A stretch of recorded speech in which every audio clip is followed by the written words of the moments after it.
when you have your annual medical checkup, it should be as comprehensive as possible, and it should be as expensive as possible to the extent you can afford. The most important day every year in your life is the day of your annual checkup. I think you gotta have a dream. The School of Greatness. Really? Yeah. Please welcome Lewis Howes. You want to reverse aging, you want to live to 200 years. Why do you want to do that? And is that even possible for us to live beyond 120? Okay, so why do you want to do it? It's, I have so many things that I can do on this planet. So right from the beginning, when I was a kid, I had plenty of dreams. And my mission is to change at least 1 billion lives by bringing affordable and accessible version of healthcare and longevity to the world. And so you need a lot of time for that. Right. Doesn't happen overnight. Yeah, it's not. So, and human body and mind is like the most complex thing for us to handle, to crack the code, to extend the resource. So that's actually requires a lot of time. So if you think about this, if it will be one silver bullet solution for our longevity and health, we would then invented this or discovered this either in the process of evolution or through science. So it's obviously it's much more complex than that. So that's a mission thing. And from personal perspective, I have 4 kids. As I'm an investor, so I'm saying I have diversified portfolio of 4 kids. Right. And well, it's just another reason to live. Mm-hmm. Yeah. So is it possible to live to 200? Yeah. Okay, let me be upfront. It's completely irresponsible promise today. Yes. And I'm actually communicating and using this 200 years by a number of reasons. One, if we want to change a lot of lives, you need to get an attention. So when you come into conversation saying, well, how about living 100 years? People are like, okay, I've seen people who lots of people have done that, yeah. So actually, I've created this whole 3 horizons, like Horizon 1 today, Horizon 2 like in 5 to 10 to 20 years for us to live to 150. And it was not enough. People were like, okay, the oldest woman on earth lived to 122, so 150 is not almost there. Yeah. So I created the 3rd horizon, like human avatars, human brain AI integration, virtual world, and saying, well, this is where we're gonna go if we want to live 200 years. But so again, I'm really mindful that this is irresponsible promise, but it's such a great aspiration. Sure. And as we discussed, like every morning, I'm 49, so every morning when I wake up, I have like 3/4 of my life ahead of me. So this is like the biggest source of energy for me. There's so many things I can do. So just thinking that I'm going to live to 200, it makes you start to change the way you think, your actions, your habits, your routines, your plans.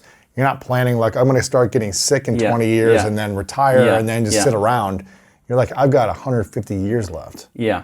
Well, that's. It changes your identity.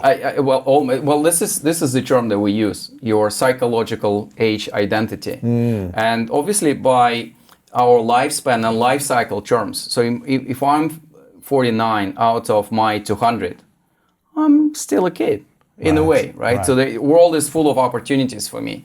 So that's the aspect of that, and then your energy change, the way you look, the way you communicate, the way you dream, the way you share something with people. So that's a very important aspect of that. The other aspect is we almost, and this is one of our limiting beliefs, we always neglect the connection between our mind and body.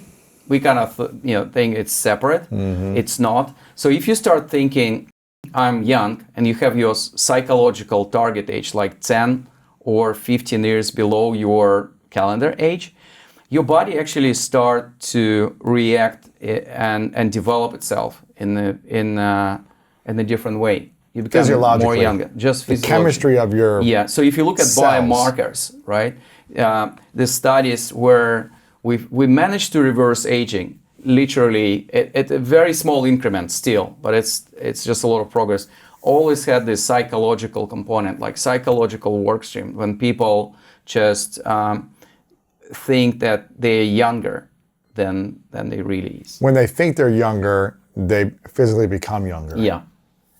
And we've been able to track that or research Yeah, so that? basically what is happening with, we just done a piece of research last year.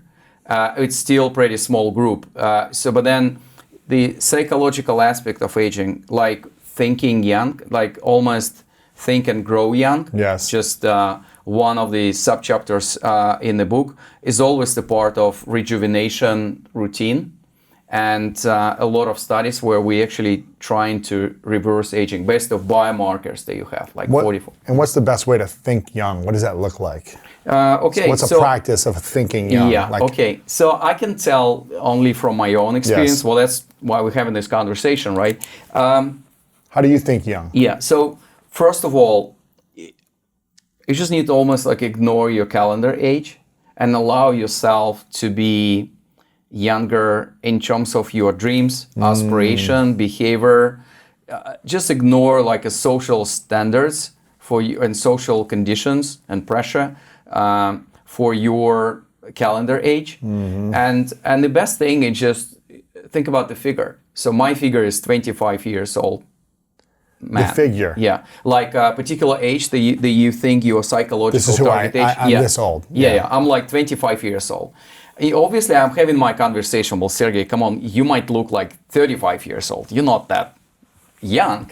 But then in the end, if it's part of you for like many days, weeks, and month, it's just becoming your almost identity. So having your target psychological age ridiculously below your calendar age is a great way to start. It's a great strategy. Yeah. So that's just saying I'm 20. You're 49. So that you'd be saying like, I'm 25 years old. I feel 25. I feel and look 25. Just saying this to yourself, repeating a mantra, writing it down. What is priming? This? So what I do like in the morning when I do priming, so I'm like, okay, I'm gonna live 200 years. Actually, it's better to have healthy and happy years because universe will give you like the figure, but the quality is probably more important than quantity. So I'm gonna live healthy and happy years, 200 years in the body of 25 years old man. Wow. And that's it. This is what I'm doing. And then in the evening when I have my gratefulness moment, I'm just repeating that. And that's it. And usually it takes like a week or two for you to accept that or start accepting that. And just make it and see the changes. You'll be amazed. You're gonna behave like a kid. Your level of energy gonna be completely different. And level of aspirations and your mission and your kind of life plan is different as well. So I know you have like two different visions. One is like, okay, for the next 5 to 10 years, what are the things that are available to us now to help us age in reverse? And then 10 years and beyond, all the other things that are coming that aren't here yet that we can look forward to. So what are something that someone who doesn't have a lot of resources and funds right now, they can do to start aging in reverse besides psychological age? Today. Yes. Okay, there's so many things that we can do. They might sound boring, but they work just in a brilliant way. Right. Okay. So just for the interest of time. So in the book, I have like a bonus chapter. It's 2 times bigger than any other chapter in the book, and it's about 10 longevity choices. With your permission, I just want to go through 5. Let's do it. Yeah. These are 5 buckets. Yeah, 5 longevity buckets. So, and let's start with the one which is your importance of your annual health checkup. Annual health checkup. Yeah. When I have 30 seconds on longevity, even on the passport control, when people ask me like, what brought you to United States? I'm like, I'm on longevity mission. I want to change 1 billion lives. And they're like, what? So what do I need to do? So when I have 30 seconds, I'm saying the most important day every year in your life is the day of your annual checkup. So yesterday, for me, I went to Human Longevity Center in San Diego. It was the most important day for me this year. When you have your annual medical checkup, it should be as comprehensive as possible, and it should be as expensive as possible to the extent that you can afford. Okay, but then what are the things you're doing at that checkup? What do you do? Is it drawing blood? So like checking your sight, your hearing, your heartbeat. There's so many things that you do there. Like I gave 21 blood samples just to go through all of my Testings. biomarkers. Yeah, Wow. but remember, I'm kind of crazy guy. This is Yeah. my mission, passion. You could do my like 3 profession. probably. It'd be Yeah, fine. yeah. But I just want to mention that you don't need to go to extreme. What healthcare system has to offer to you, on whatever level you are in society and in terms of your wealth, is enough to detect the biggest risk factors and problems in your body, right? So don't think, well, of course Sergey can do it. He's a longevity investor, he has an access, he has a knowledge. Yes, I do, but a lot of people around me, it's just hospital next door, and having a dialogue with your doctor or with healthcare provider saying, annual checkup, and your risks are heart disease, cancer, diabetes, and not really neurodegenerative disease, because we really don't know now where it comes from and how to treat that. So Right. that's the thing. So what I do is like full body MRI, 21 samples of blood, CT, Wow. ultrasound check of your arteries here, your heart. I actually put the heart monitor. I'm a big fan of wearables, yeah. And It's crazy. So what is that? That sticks in your chest? So actually, this just is a the lot skin? of fun. Yeah, How's it yeah. So for you have audio Yes, audience as and well. video, yeah. So that's like a small piece of wearable right on your chest next to the heart. So you can Kind of wear. looks like a glucose monitor a little It bit, is, right? yeah. I actually have glucose monitor Yeah. here. So it's Internet of Body. We'll come back to that. So you put it on your chest. You wear it for probably 7 days, and what it does it's monitor performance of your heart on every minute within this 7 days. So then you ship it. It's right here on the chip, and it's much more kind of scientific, precise, and data-driven. That everything How are you we had sleeping? before. What's happening during the Yeah, day, in the yeah, morning, at yeah, night? exactly. It's tracking all of it. Yeah, and it's tracking, and the major focus is performance of your heart, right? Because heart disease and cancer are two biggest reasons for that. It's like more than 50% of deaths after age of 50 happening because of these 2 reasons. Okay. Heart disease or cancer. And cancer, right? And then how can you prevent those things? Okay, so coming back to your annual checkup, health right? checkup, Longevity bucket 1. Think about cancer 20 years ago. People thought it's kiss of death.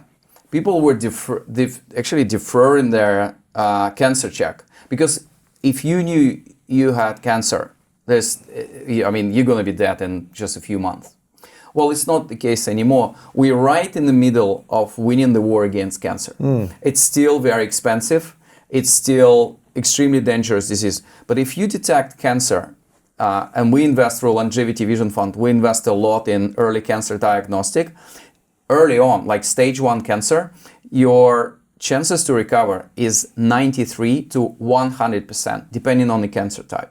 Imagine. If you detect it early. Early, So that's why having the health checkup once a year will allow you to catch it early, hopefully. Exactly. And technology is really progressing in this field, right? I'm not sure to what extent you're comfortable speaking about colonoscopy, but that's the main kind of tool and intervention for us to check like a colon cancer. Colonoscopy. Yeah. So then I call. How many of those have you done? So I was just delaying I was like I so don't wanna afraid do it. of us. I don't want to do it. So you do it under sedation. So I've done 2 in the last 5 years. So I call Human Longevity up and say, guys, do I need to do one this year? And they said, no, we have a colon guard, like a new product, and it's like $19, 19. Colon guard. Yeah, colon It's like guard. a supplement or something? Yeah, no, it's a test. It's actually a fecal test. I'm not sure I need to go into these details for the audience, but it this tracks is your discussion. stool, Yeah. And then you send it in. Yeah, and then but just using the neural network built by artificial intelligence on the basis of 100,000 samples for the price of $19. You have almost like the same detection rate like this invasive, awful, and scary procedure. And if you buy 20 tests, you don't need to buy it. It's just part of your plan, right? But like for 20 tests, you pay $100. Imagine, so every technology that we invest in the Longevity Vision Fund, don't change the current state, and it's not improving this by like factor of 10 or 20%. It's decreasing the cost of healthcare for people by a factor of 10, 20, 50 times. And we invested in affordable ultrasound diagnostic. We invested in different wearables, early cancer diagnostic as well. Like $19. Wow. That's amazing. And like and it's more than 90%, and you'll discover the very early signs of the colon cancer in combination with full body MRI. Wow. And I can speak forever about the importance of early detection, and the same with heart disease. Just in the last 10 years, you have special surgical robots. Like whatever the problem you have in your heart system, it's going to be fixed with enormous degree of reliability by a human doctor who's just operating this through computer, and this beautiful robots who's just doing. So, again, I can talk about this forever. So bucket number one, the annual one of the health most checkup. important health checkup. And where can someone go wherever they are in the world? Do they just go to their local doctor? Do they go and say, "I need an annual health checkup"? Yeah. So, and my focus, you, my focus is health disease, cancer, diabetes. That's so ask them to test you on those things Yeah. and go from there. Yeah, okay. Exactly. So that's number one, the annual health checkup. That makes sense because knowledge is power. Exactly. And if you're not, I think most people are like, how do I delay this checkup the longest until they need to do it because they feel like something's off, then they check up. But preventative care is probably the best thing you can do. By a number of reasons. It's like, just do the things to prevent it so you don't have to get sick. Exactly. Well, it's 10 to 20 times cheaper. Yes. Right? It's much more successful. Less painful. Yeah, it's less painful. And you don't need to wait until your body will manifest itself with disease. Because at this stage, it's almost like stage 4, right? And your recovery chances, like if looking at cancer, is 20 to 30%. And in terms of the and even if you survive, like my father had lung cancer back in 2005. He survived, but he shrunk in size by 1/3. His body. Yeah. And his quality of life never recovered to this extent. So this is where my passion for longevity you started. You want to live longer and more quality. Yeah, exactly. Yeah. Okay, so that's number one. 2, I call it don't die stupid or don't do stupid things. Or scientifically, I call it passive longevity, right? So if you're smoking, statistically, you're gonna live 10 years, less, right? And if you look at the average for your gender and population group, okay? So smoking, minus 10 years from your life. Not using seat belts, minus 2 years. Seat belts in the car. Seat belts. Seat belts, Yep. Minus 2 years from your life. Excessive consumption of drugs and alcohol, I don't even have the figures, but that's dangerous as well. So these are the simple things, or don't doing super extreme sports. Like for example, I've been blessed, and I had an opportunity to travel to like South Pole and North Pole, because it's still pretty safe trips. But then I thought, okay, what if I want to go to Everest, like the highest mountain on Earth? So probability of death, if you try to do it, is a little bit above 6%. Wow. So I thought, like, as a man who wants to change 1 billion lives and father of 4 kids, I don't want to do it. So these are the simple choices, and again, they all rational in regards to smoking or your safety procedures, etc. So that's very important too, and people really underestimate that. Don't die stupid. Don't do things so extreme that it gives you more chance of dying younger. Yeah. Okay, number 3. So third is diet. So one of our limiting beliefs, and this is what has changed for us, is we underestimate the power of food, and the food. And the fact that food can be our medicine, right? So in this regard, there's so many disagreement in scientific circles around what actually extends our life today. But there is almost one agreement. Even the most skeptical ones say that if you decrease the number of calories, your caloric intake, it's almost guaranteed that you're gonna live like 2, 3, 4 years longer. And the quality actually going to be better. Crazy. Yeah, it is. You'll look younger too. Yeah, exactly. But then the question is how you do it, right? Because you don't want to, for me, it's a nightmare just to 3 days a week, 3 times a day, 7 days a week, just to control like the number of calories that you do. So what I do, I'm doing a lot of plant-based food because the caloric intensity of vegetables is so small. Even if we have like the whole table full of vegetables, you're still gonna be fine. So that's one. Two, because of the current production practices for meat and fish, the industrial version of this is full of growth hormones, antibiotics, E. coli bacteria itself. So I'm just trying to avoid this. So that's important as well. And this is why you switch to vegetables as well. I also do fasting, but it's not for everyone. I do like 36 hours of fasting every week, Monday evening to Wednesday morning. I've been starting to do that from Sunday evening to Tuesday morning. Yeah. And I feel great. It's amazing. I just did this a couple days ago. Yeah. I've done it a few times this year. And I'm kind of like, okay, once a month right now, just try for 24 to 36 hours. Yeah. And it's like maybe every 2 weeks or maybe every week eventually. And I feel like I'm getting leaner. I feel like healthier, younger, all those things. So well, I also like your choice of weekdays because I'm kind of trying. I'm killing the blue monster in the beginning, right? So I'm like the most difficult part is like do it on Monday and Tuesday, and then for the rest of the week, enjoy. You enjoy yourself. I also like wine, but specifically Californian one. But it's really unhealthy, specifically from the age of like 45, when your aging processes are starting to progress. So I'm sticking like probably 1 or 2 glasses of wine every week. Like on my scene day is like Friday evening or Saturday evening. Max. And that's it, I just did a brain scan with Dr. Daniel Amen. Yeah, Do you know of course. Yeah, Amen Clinics? I interviewed him for the book. Amazing guy. I just got my results back literally last week and did 3 brain scans. Supposed to go back in 4 months.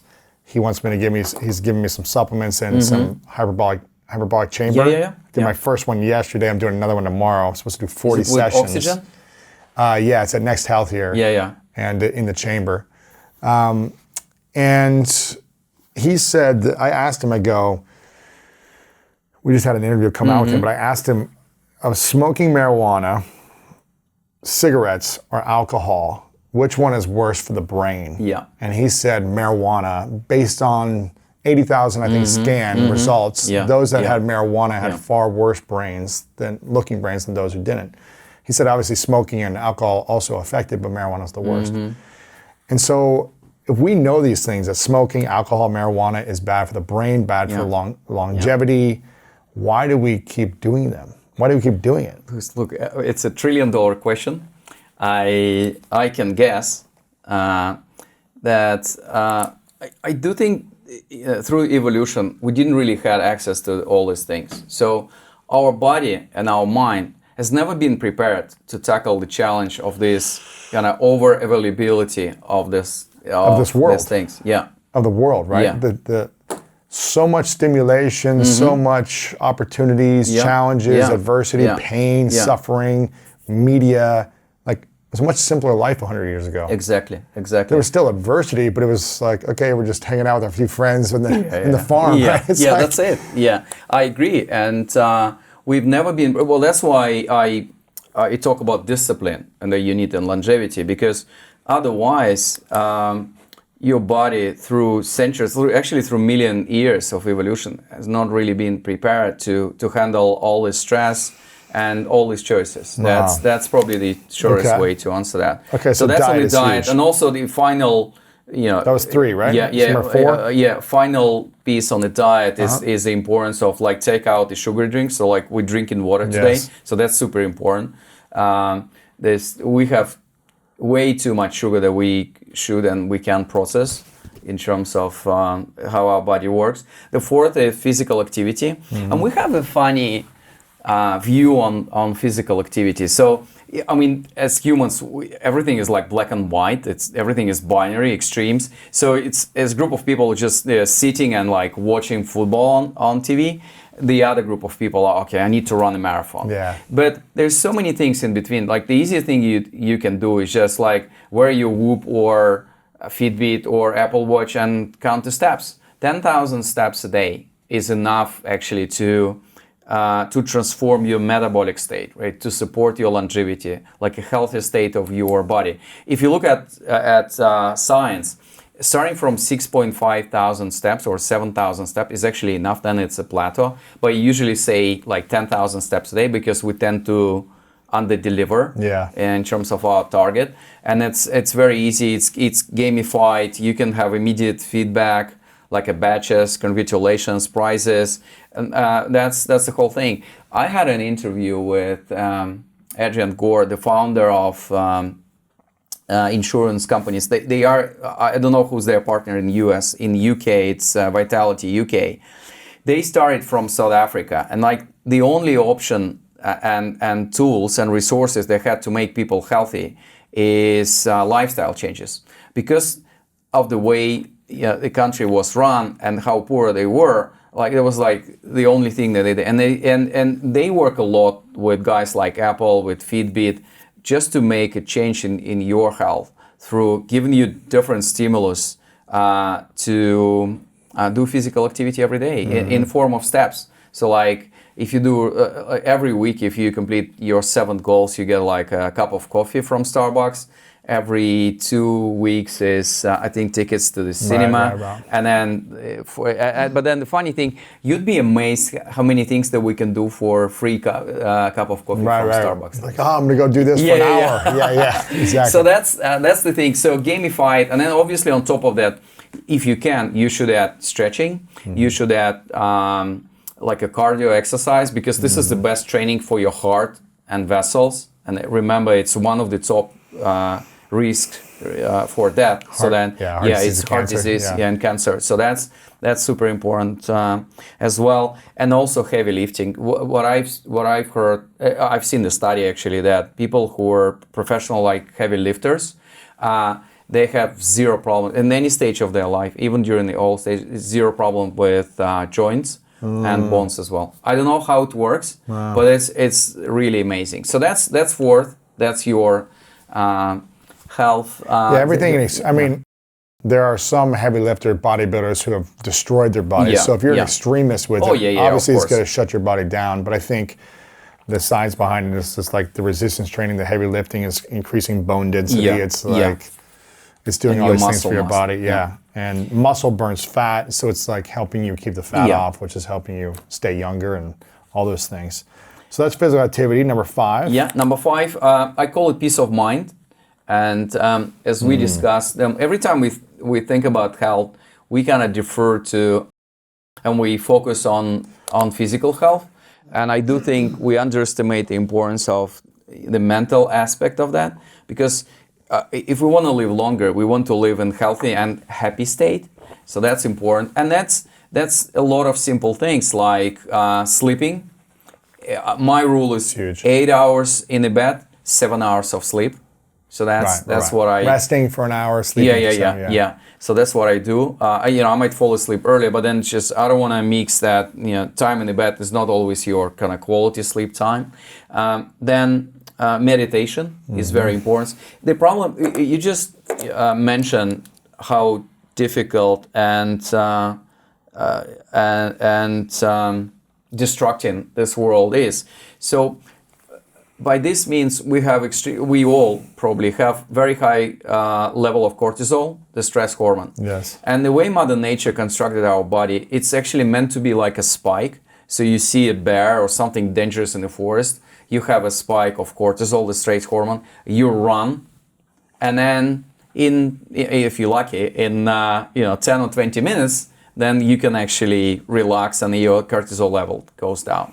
So, but we live in with extremely high cortisol level, hour by hour, day by day, week by week, and it's very dangerous. So, meditation is a really simple way to decrease your cortisol level, and it has enormous health effect. And also, in terms of the happiness, I think the sense of purpose and sharing like social realization, sense of purpose is super important.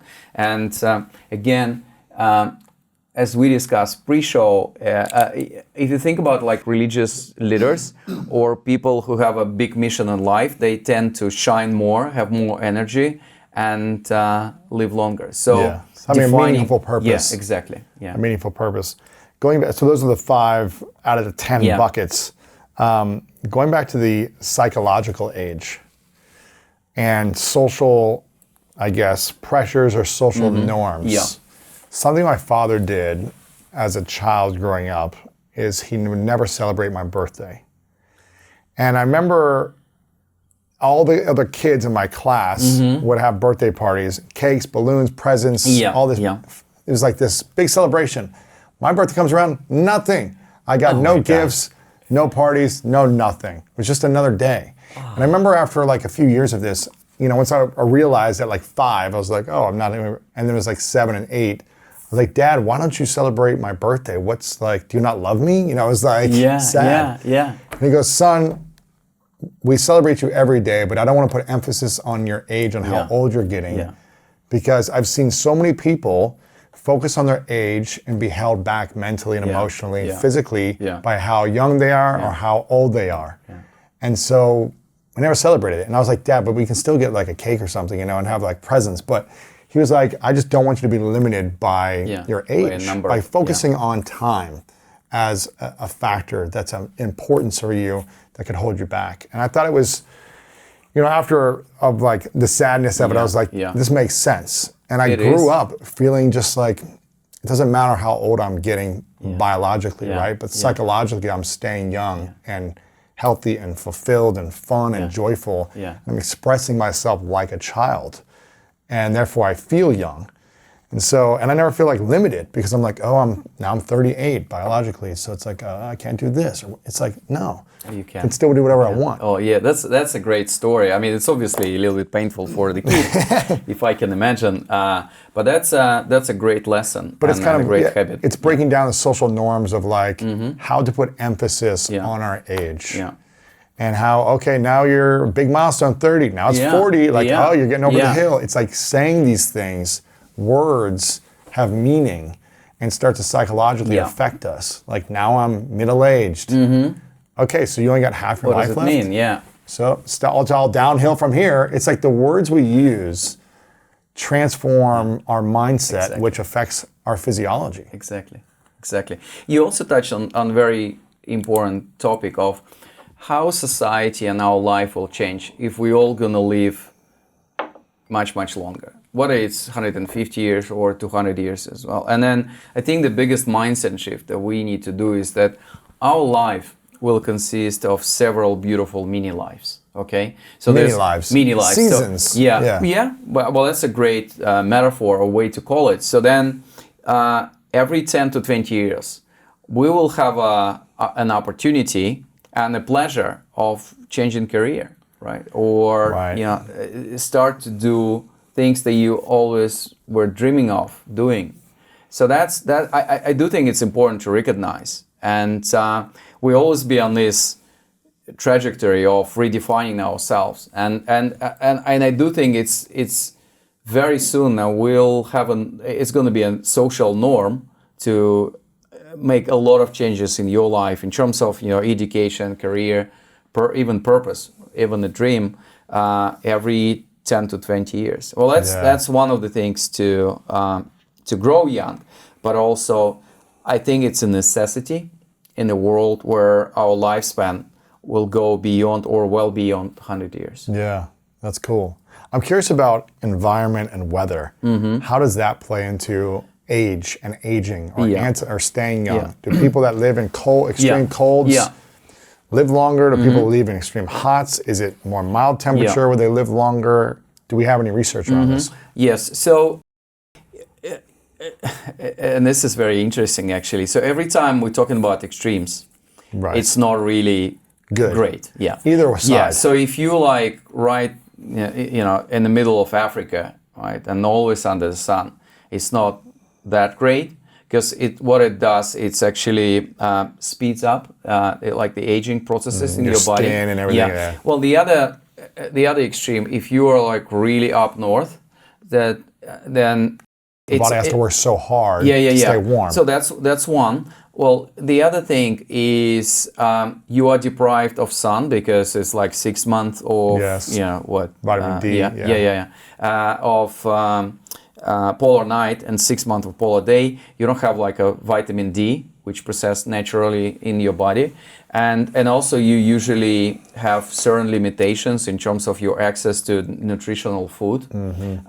Food is in deficit there in terms of variety and like vegetables as well. So you're really far away from your organic farm or wherever you take your vegetables from. So I do think that we all, like if you think about US or Europe in this sweet spot of where we can live to maximize our longevity.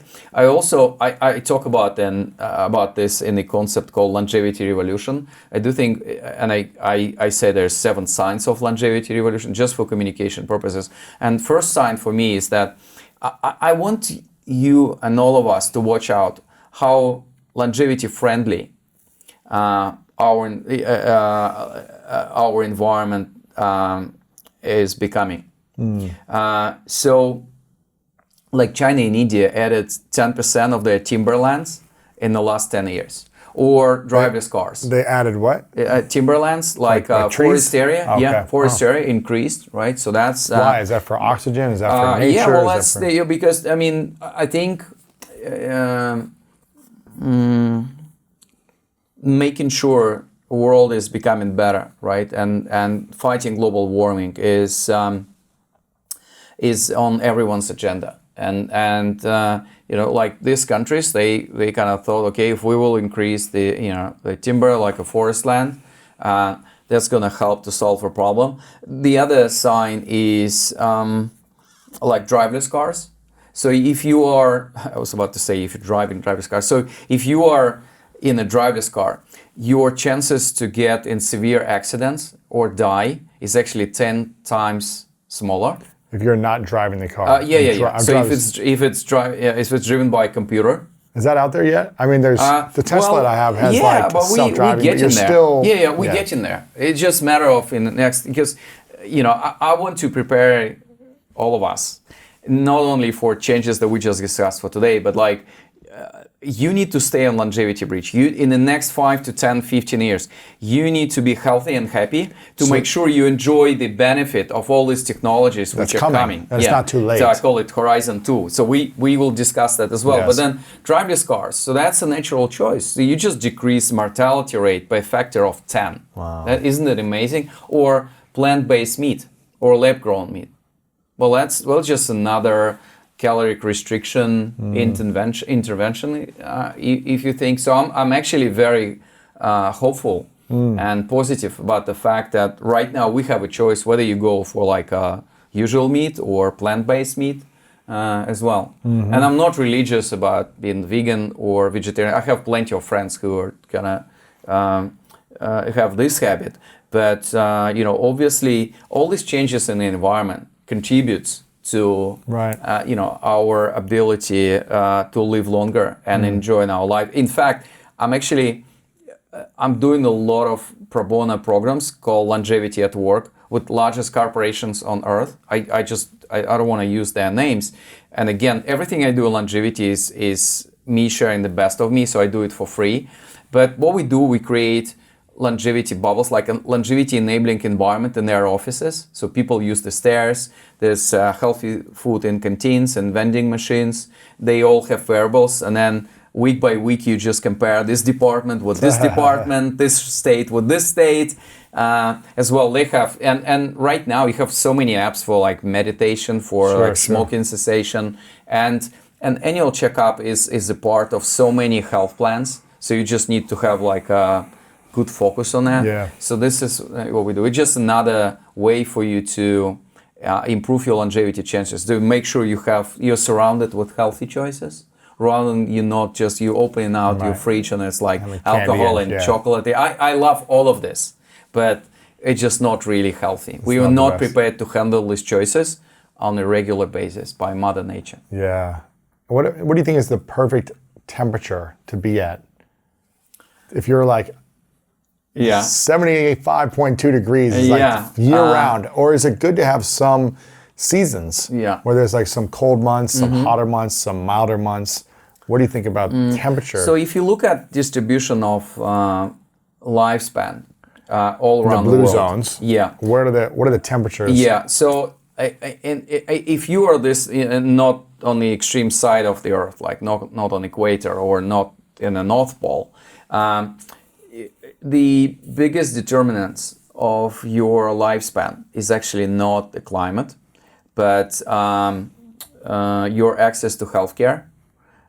That's important, and your income and your genetic predisposition, right? So if you are unlucky in genetic lottery, you have like rare disease, so that's bad. As well. Well, that's why my mission is to bring affordable and accessible version of longevity to the world, because I'm kind of less interested to create something which will cost like millions of dollars and give just very few the opportunity to outlive the others. That's it. So, but then just to be practical here, I think anywhere between like in the room, like between 68 and like 70 degrees is fine. People, so the way our body developed itself and optimize itself is just reaction to mini shocks. So that's why like cryo chambers is important. Hyperbaric chambers that you're doing is also important. So they change the inflow. It's usually kind of full of oxygen. So that's actually pretty important for your brain health as well. So that's why, people love to take like a cold showers, because I mean, if you do it like for 2 or 3 minutes, it's just like body starts to respond to that, like a mini shocks. And like, and if you look at what Nassim Taleb, Anti-Fragility book. So he's basically said that a series of mini shocks prepares us for handling much bigger shocks in our life. Yes. And this is the way body develops itself. So I do think, making sure you're not that comfortable. Yeah. And it's volatile, right, in a way, and also temperature-wise is important as well. That's good. What would you say are the 5 worst habits that actually shorten our lives? One, we covered this a little bit. So one is obviously smoking, right? And I can expand it to like drug addiction. So that's one. Two, I don't want to talk about alcohol. I think it just goes without saying. Two is having your diet wrong. Bad diet. It's bad diet, and specifically, we're living in a world which is full of temptations, and we basically delegated and outsourced all our food choices to big food producers, other suppliers, to advertising as well. So I do think it's time to take back control and responsibility for your own health through kind of defining your own diet. Third is lack of physical activity. So that's really bad. Fourth, I think it's just this reactive approach to medicine, which starts with us. So unless my body manifests itself, if I have a problem, then I'll see a doctor, right? And it's usually by that time it's really too late to treat it in a optimal, inexpensive, and highly successful way. And fifth, I think it's just priming ourselves to be negative, right? Because and we have like if you watch TV or you go to the news website today, you have a feel that the world is falling apart. It's not. This is like I know it might sound ridiculous for some of you, but this is like the best time to live on this planet, statistically, through the whole history of humanity, right? But then instead of that, we get this, all the pieces of bad news. So I do think it's just keeping the distance from constantly negative news. Yes. And making sure that you have something positive in your life and in your mindset. And how important is sleep to living longer? You talked about it a little bit. I don't know if you had a chance to talk with Matthew Walker. I'm supposed to interview him soon, but I've had Sean Stevenson on who's written a book about sleep. Yeah, so frankly speaking, before probably age of 45, I was looking at sleep as obligation. So it was almost like endless 4 or 5 credit hours, of hours. Yeah, that I can take. I can wake up early, I'll just do that, I'll stay late, etc. And then after reading Why We Sleep by Matthew Walker, this basically like changed my life completely.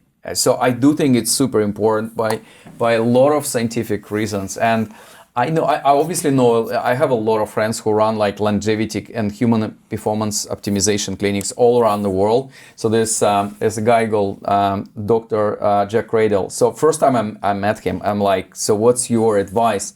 So we had a lunch and he was just looking at me and he said, he said, Sergey, every night we have an opportunity to visit the best clinic in the world. We go to bed. Mm-hmm. And I'm like, oh my God, this is the best way to put it. Right? So, it's like, and then it really costs nothing, right? So you don't need to be rich to improve the quality of your sleep. I mean, it's obviously just a lot of like techniques around that. But that's it. And so this is the best clinic in the world in terms of your hormonal balance, the level of energy. In fact, if you look at science, there's so if you were sleeping less than 6, well, probably 5 hours, your chances to get Alzheimer is 40% higher. Wow. Yeah, and neurodegenerative diseases are such an unknown territory for us. So, I mean, if you can almost guarantee you decrease your chances to hit that by sleeping more, I think we all should do this. Right. And what about, you mentioned not being negative. Mm-hmm. What does a positive mindset in general do for our longevity? Mm-hmm. So my definition of positive mindset is like not judging people. And it's always much easier to say that rather than to live with this habit. But like your mental discipline is pretty important. So every time like I'm going in my judgmental mode, I'm always like, who am I? Who I am to judge these guys, right? And if someone does something, sometimes it's just like a good reason for him or her to behave this way. We just don't know that. So there was a number of reasons, if someone is just not responding to your emails, well, think about what if they have like a huge trouble in the family, right? And we always, by default, we're just like, well, what is called? You're just not responding to my email. So it's like giving people like a benefit of doubt, and always think that there's all positive interpretation of other people's actions. So that's one. The other one is just giving more than taking from the world. I think it's very important because we have this transactional mentality. So, I'll just do something for you and you'll do something for me. I don't think it's the way how world and universe works. Mm-hmm. And I just realizing that. And I've seen so many lives changed of people who just decided one day that they're going to share the best of themselves with the world and how rewarding it can be. And literally it's 3-6 months and you just get completely different level of support and positive vibes and good things happening around you. Right. What about money? How important is money in longevity? How important is thinking about money, making money, not having money? How do these play in? Do people with less money live longer? Do people with more money live longer? And again, it's a sensitive topic for me because of my mission. Again, affordability and accessibility aspect is of the major focus for what I do and the fund as well. So it's a very complicated question, obviously. And I think that money is a very important resource. Well, this is the way this world has been constructed, that this is what we use to exchange for goods, services, and some other things. So in a way, I and again, which is coming back to one theme today, like how bad extremes can be. So if you're like really obsessed with that, it's actually replace your sense of happiness, sense of enjoyment in the world. You like almost like insecure overachiever, which is working on, and it's never enough, right? So that's one extreme. The other one is like if you completely ignore the role of money in our life, whether it's in longevity or like in a broader sense, then that means that some of the important things will not be available for you because there's is not going to be enough money or resources for you to enjoy that. And I'm not talking about, I don't know, big house or yacht or private plane. I'm not interested in that. You know, my ass is as comfortable in economy class as in private jet. So and it's the same speed and it's the same point A to point B. So I'm really indifferent about this this whole thing. So in this extent, but obviously I've seen so many people who became kind of happier. But the moment they realize that life is just not about money, just about simple pleasures, happiness, helping others, kind of things. I know it sounds a little bit altruistic, but this is like I'm always been criticized for being idealistic. So that's me. Yeah. I mean, you've been around in the venture capital world, investing world for a long time now. 20 years. You've met a lot of extremely wealthy people, billionaires you've worked with. You know a lot of these individuals. Does having more money make you less judgmental, more mentally disciplined, more altruistic with the world in general, in your mind? Or does it not matter? No, I meant more, in proportion, I meant more happier and healthier people in whatever the definition is. Like if I can kind of say I'm middle class, then middle class, whatever is between two extremes. I think it's because at a certain point of time in the equation between you and money becomes kind of first. So if you elegantly kind of ignore or deprioritize that, it actually makes you more balanced. And think about, so when I started to do priming and I was just thinking about what are the things I'm the most grateful for in this life, I was really shocked actually, because I was thinking it's all career, like raising the next fund, finding the company who can change the world is like the best. But then it's like pictures of my parents, my wife, and my kids, and my dog actually, corgi dog. That's it. And it was, I know it sounds really obvious, but like for 45 years old man, it was shocking realization that whatever I thought is important, it's not. Right. What about the next wave in 10, 15 years? Yeah. You've got a wearable on your chest, you've got a glucose monitor. Yeah. This is like version 1.0 of like technology connected to the body. But what is available now? What is going to be available in 10 years for us to look forward to so that we are disciplined now and we could use these things to accelerate living a longer life?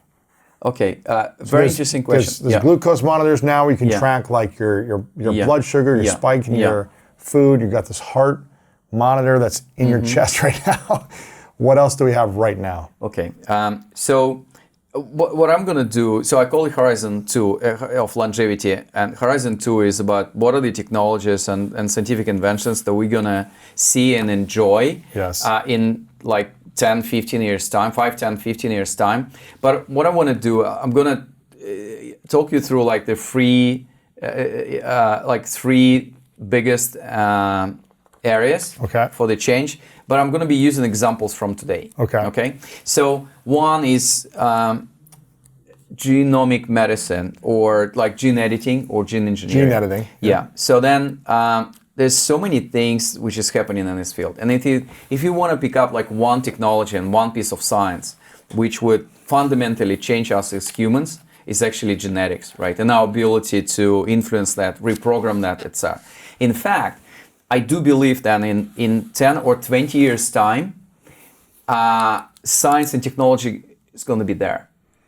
The problem is going to be like regulation, obstacles and barriers, and ethics. I call it morality of immortality, because I do believe that we have created technologies to extend our life, but we haven't created life that we want to extend. And that's like the biggest problem. Wow. So if you're interested, we can discuss later. But then, So genetic engineering. yeah, like genetic engineering, because there's so many things that you can do. I mean, we might not know, right? But Moderna vaccine, and there's so many COVID vaccines, it's just gene therapy.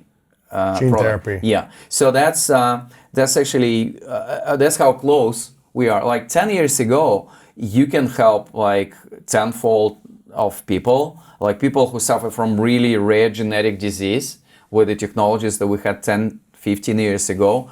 Right now it's massive. Or there's a drug, I don't want to use this name, which helps you to reduce cholesterol. And 40% of people, or population in developed countries, including the US, suffer from high cholesterol problem, including myself. So it's just gene therapy drug, which can, I mean, you do it probably once every 6 months, which reduces your cholesterol level. And this is how close gene therapy and overall field of genetic engineering come to us. So this is examples from today, but it's going to be massive in 10 or 20 years time. And you can even at the embryonic stage, you can make kids, and people are prone to you can like defend them from HIV, from a lot of many disease, from genetic disease as well. And like we already know like 3,000 genes which are responsible for longevity, for us living healthier and longer life. So that's technically we will be able to reprogram them or switch them on literally in the next 5 to 10, 15 years. I'm pretty sure it's happening today in the lab. But again, the question gonna be is, are we ready as a society to accept that? And I'm not advocating it. So there's a huge debate that we need to have. What is permitted there? But usually you start helping people who and they having really late stage disease where they have no alternative for treatment apart from that. Similar to what is happening with Elon Musk and Neuralink. Well, if you think about Neuralink as a way to help people who have Alzheimer or dementia, right? Well, that's a great invention. So that's the first is gene editing, gene therapy, very promising. There's so many science and technology of this developing today, including vaccines. But then it's going to be transformational in terms of the size of application of this technology and science breakthroughs in our lives. So that's one. Okay. Second is organ regeneration. So if you speak to father of gerontology, Aubrey de Grey, he's saying that what we're doing now, we're transforming the view of human body from biological perspective to engineering perspective. It's almost like an old car metaphor that he used, that if you want to extend resource of the old car, all you need to do is just kind of do maintenance and change the parts. So this is what is this is what we're trying to do in case of human body and actually human mind as well. So and then there's so many things happening in organ regeneration field. Like we 2 years ago we invested in a company from Pittsburgh called Genesis. All they do is they regrow organs inside our own body. What?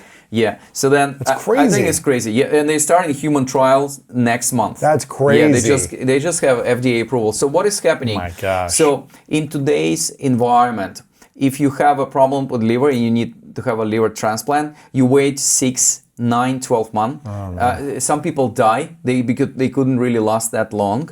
It's very expensive procedure. It's probably $700,000 to $800,000 for that. And success rate is not that high because your body thinks that this is a foreign organ and it does its wants to best. reject it. Yeah, reject it. So it's autoimmune rejection reaction. Oh my gosh. So this is what is happening today. What Genesis does, it takes a donor liver, split it in 50 or 70 pieces, use very non-invasive like laparoscopic operation to put it in your lymph node. It's actually here. Well, this is the best place to regrow that. And in course of 3 to 6 months, your body regrows like your liver B.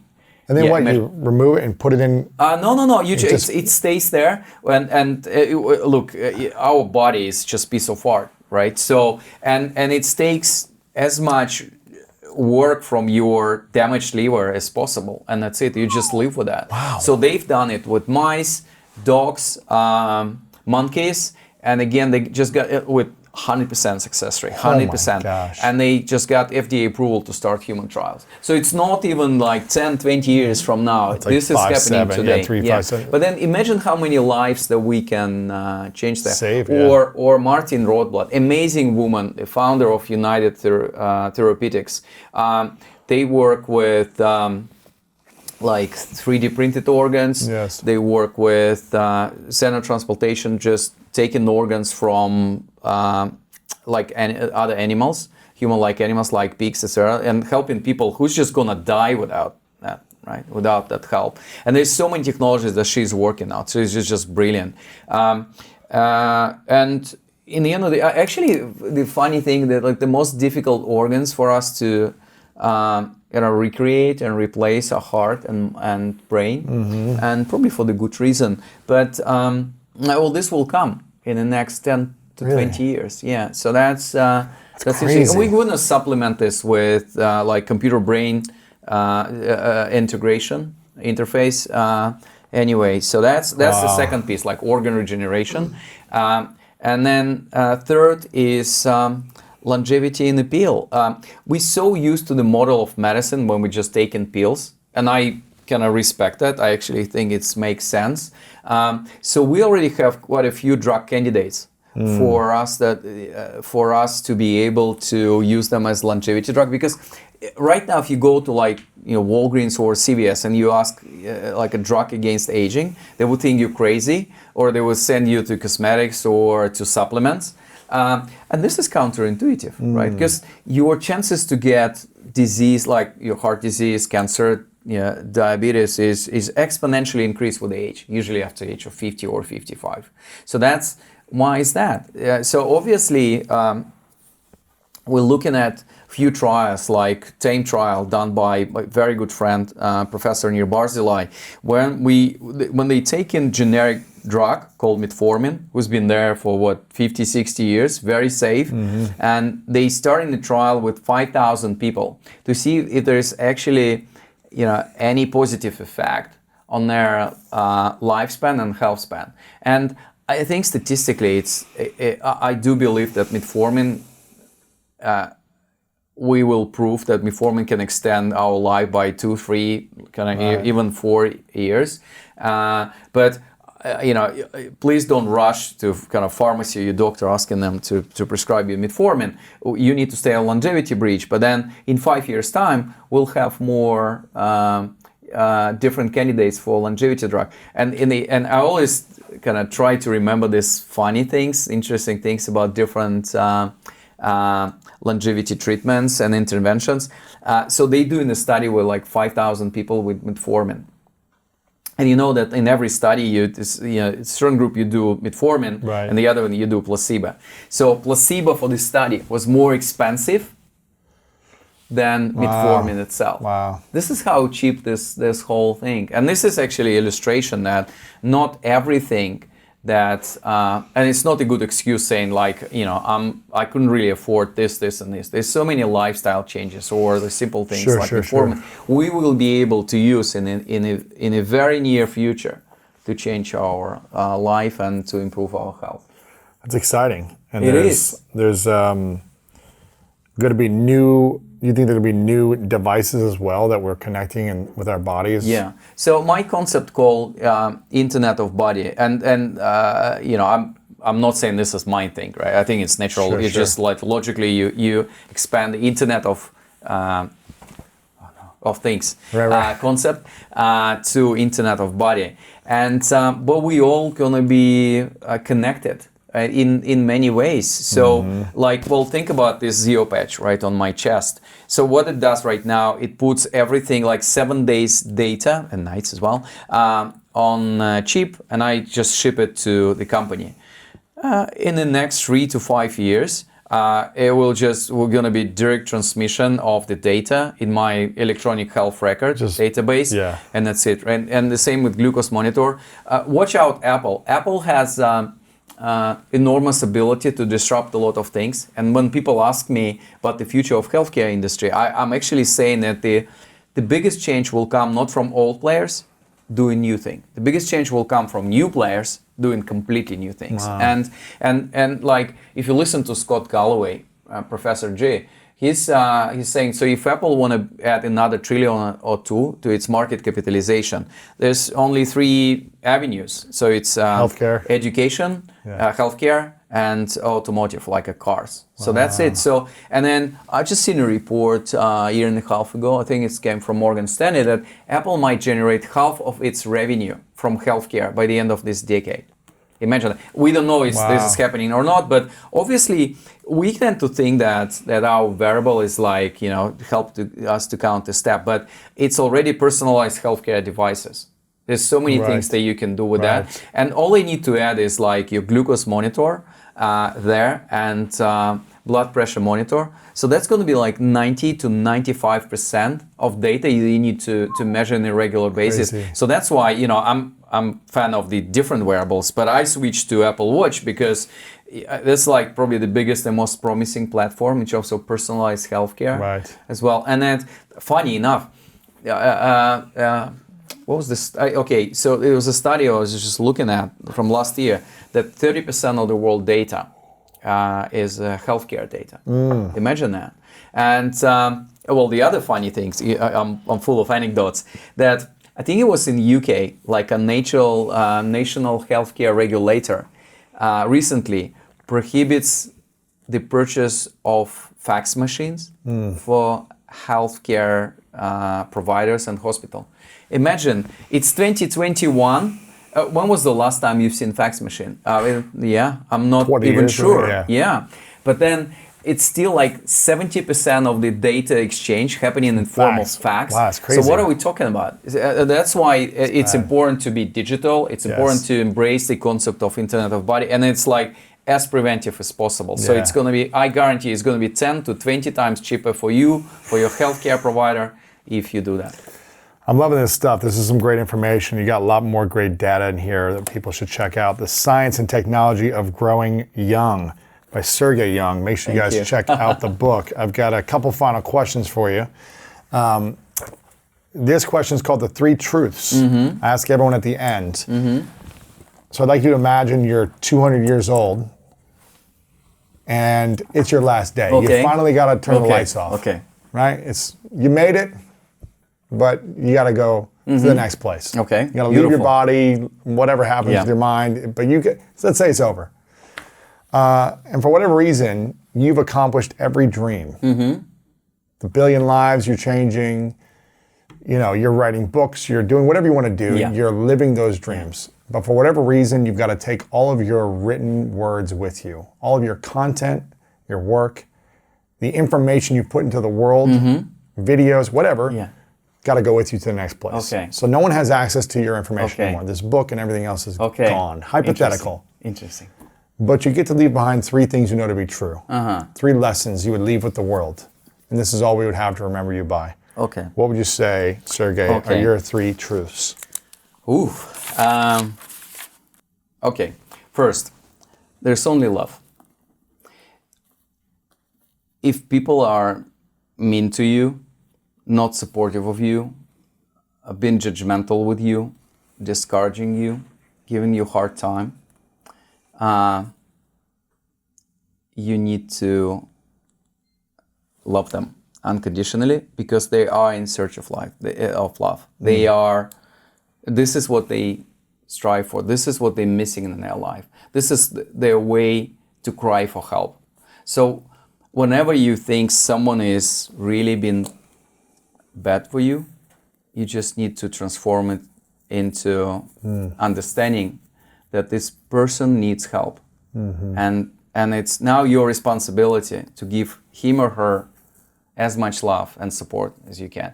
And I've done it so many things in life, you couldn't even imagine how people change after you kind of give them, like even a recognition of their hard feeling or the hardship that they went through life in the past or today, type of problems they were trying to solve, and you were there to support them and help.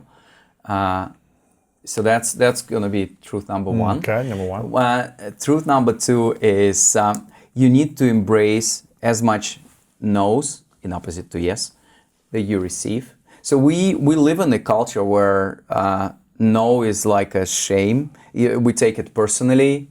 We think it's failure. But then, like, speaking of Martin Rothblatt, who's just working a lot on organ regeneration. So she's saying, like, if I didn't receive my 99 no's, I will not get to my yes. So just embracing your failures and being really happy that someone has told you that. Because as I think it's Scott Galloway again, who's saying, if you're not receiving enough no's, that means that you're not going to try and hard enough. Mm-hmm. And then the third truth is